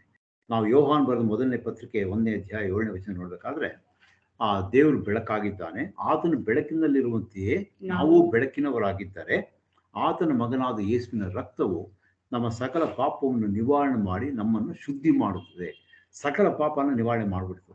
ಅದರಲ್ಲಿ ಸ್ವಲ್ಪ ಮುಂದೆ ಬಂದರೆ ನಾವು ನೋಡ್ತೀವಿ, ನಮ್ಮಲ್ಲಿ ಪಾಪವಿಲ್ಲವೆಂದು ಹೇಳಿದರೆ ನಮ್ಮನ್ನು ನಾವೇ ಮೋಸಪಡಿಸಿಕೊಳ್ಳುತ್ತೇವೆ ಮತ್ತು ಸತ್ಯವೆಂಬುದು ನಮ್ಮಲ್ಲಿಲ್ಲ. ಹಾಗೆ ವಾಟ್ ಇಸ್ ದ ಸೊಲ್ಯೂಷನ್ ಅಂದರೆ, ನಮ್ಮ ಪಾಪಗಳನ್ನು ಒಪ್ಪಿಕೊಂಡು ಅರಿಕೆ ಮಾಡಿದರೆ ಆತನು ನಂಬಿಗಸ್ತನೂ ನೀತಿವಂತನೂ ಆಗಿರುವುದರಿಂದ ನಮ್ಮ ಸಕಲ ಪಾಪಗಳನ್ನು ಕ್ಷಮಿಸಿಬಿಟ್ಟು ನಮ್ಮನ್ನು ಶುದ್ಧಿ ಮಾಡುವನು. ಅಂದರೆ ಸ್ವಾಮಿ ನಮ್ಮ ರಕ್ಷೋದಕ್ಕೆ ಶಕ್ತರಾಗಿದ್ದಾರೆ. ಇದು ಹೇಗಾಗತ್ತೆ? ನಾವು ಇಷ್ಟೆಲ್ಲ ಇದ್ರೂ ಕೂಡ ನಾವು ತಿಳಿದ ಪಾಪ ಮಾಡ್ತಾನೆ ಇರ್ತೀವಿ. ಅದಕ್ಕೆ ದೇವ್ರು ಏನು ಮಾಡ್ತಾರೆ ಅಂದರೆ, ಯೇಸು ಸ್ವಾಮಿ ಏನು ಮಾಡ್ತಾರೆ ಅಂದರೆ, ನಮಗೋಸ್ಕರ ವಿಜ್ಞಾಪನೆ ಮಾಡುವುದಕ್ಕೆ, ಅಂದರೆ ದೇವರ ಹತ್ರ ಕೂತ್ಕೊಂಡು ಅವರ್ ಮೀಡಿಯೇಟರ್, ಅವರ್ ಅಡ್ವೊಕೇಟ್, ಅವರು ವಿಜ್ಞಾಪನೆ ಮಾಡುವುದಕ್ಕೆ ಯಾವಾಗಲೂ ಬದುಕುವನಾಗಿ ದೇವರ ಬಳಿಯಲ್ಲಿದ್ದಾರೆ. ವಾಟ್ ಎ ಅಶ್ಯೂರಿಂಗ್ ವರ್ಸ್ ಇದು. ಎಂಥ ಒಂದು ನಮಗೆ ಭರವಸೆ ಕೊಡುತ್ತೆ. ಆದ ಕಾರಣ ನಾವೇನು ಮಾಡಬೇಕು ಅಂದರೆ, ಕೊನೆ ವಚನ ಓದಿ ಮುಗಿಸ್ಕೊಳ್ಳೋಣ. ಇಬ್ರಿಯ 4ನೇ ಅಧ್ಯಾಯ 16ನೇ ವಚನ. Hebrews 4th chapter 16th verse.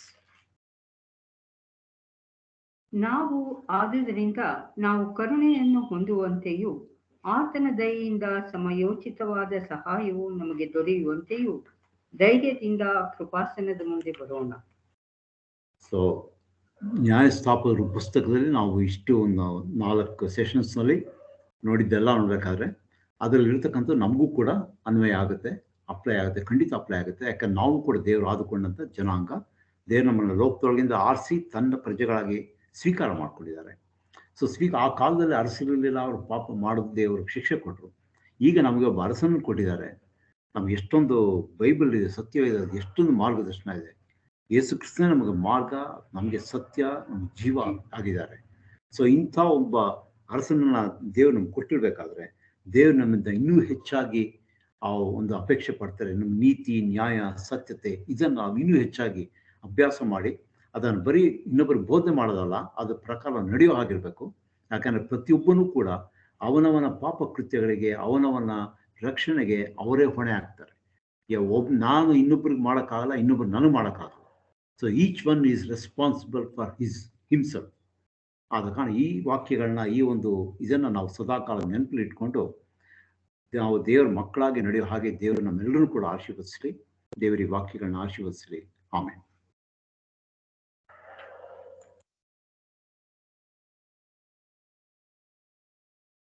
Thank you brother. ನನ್ನ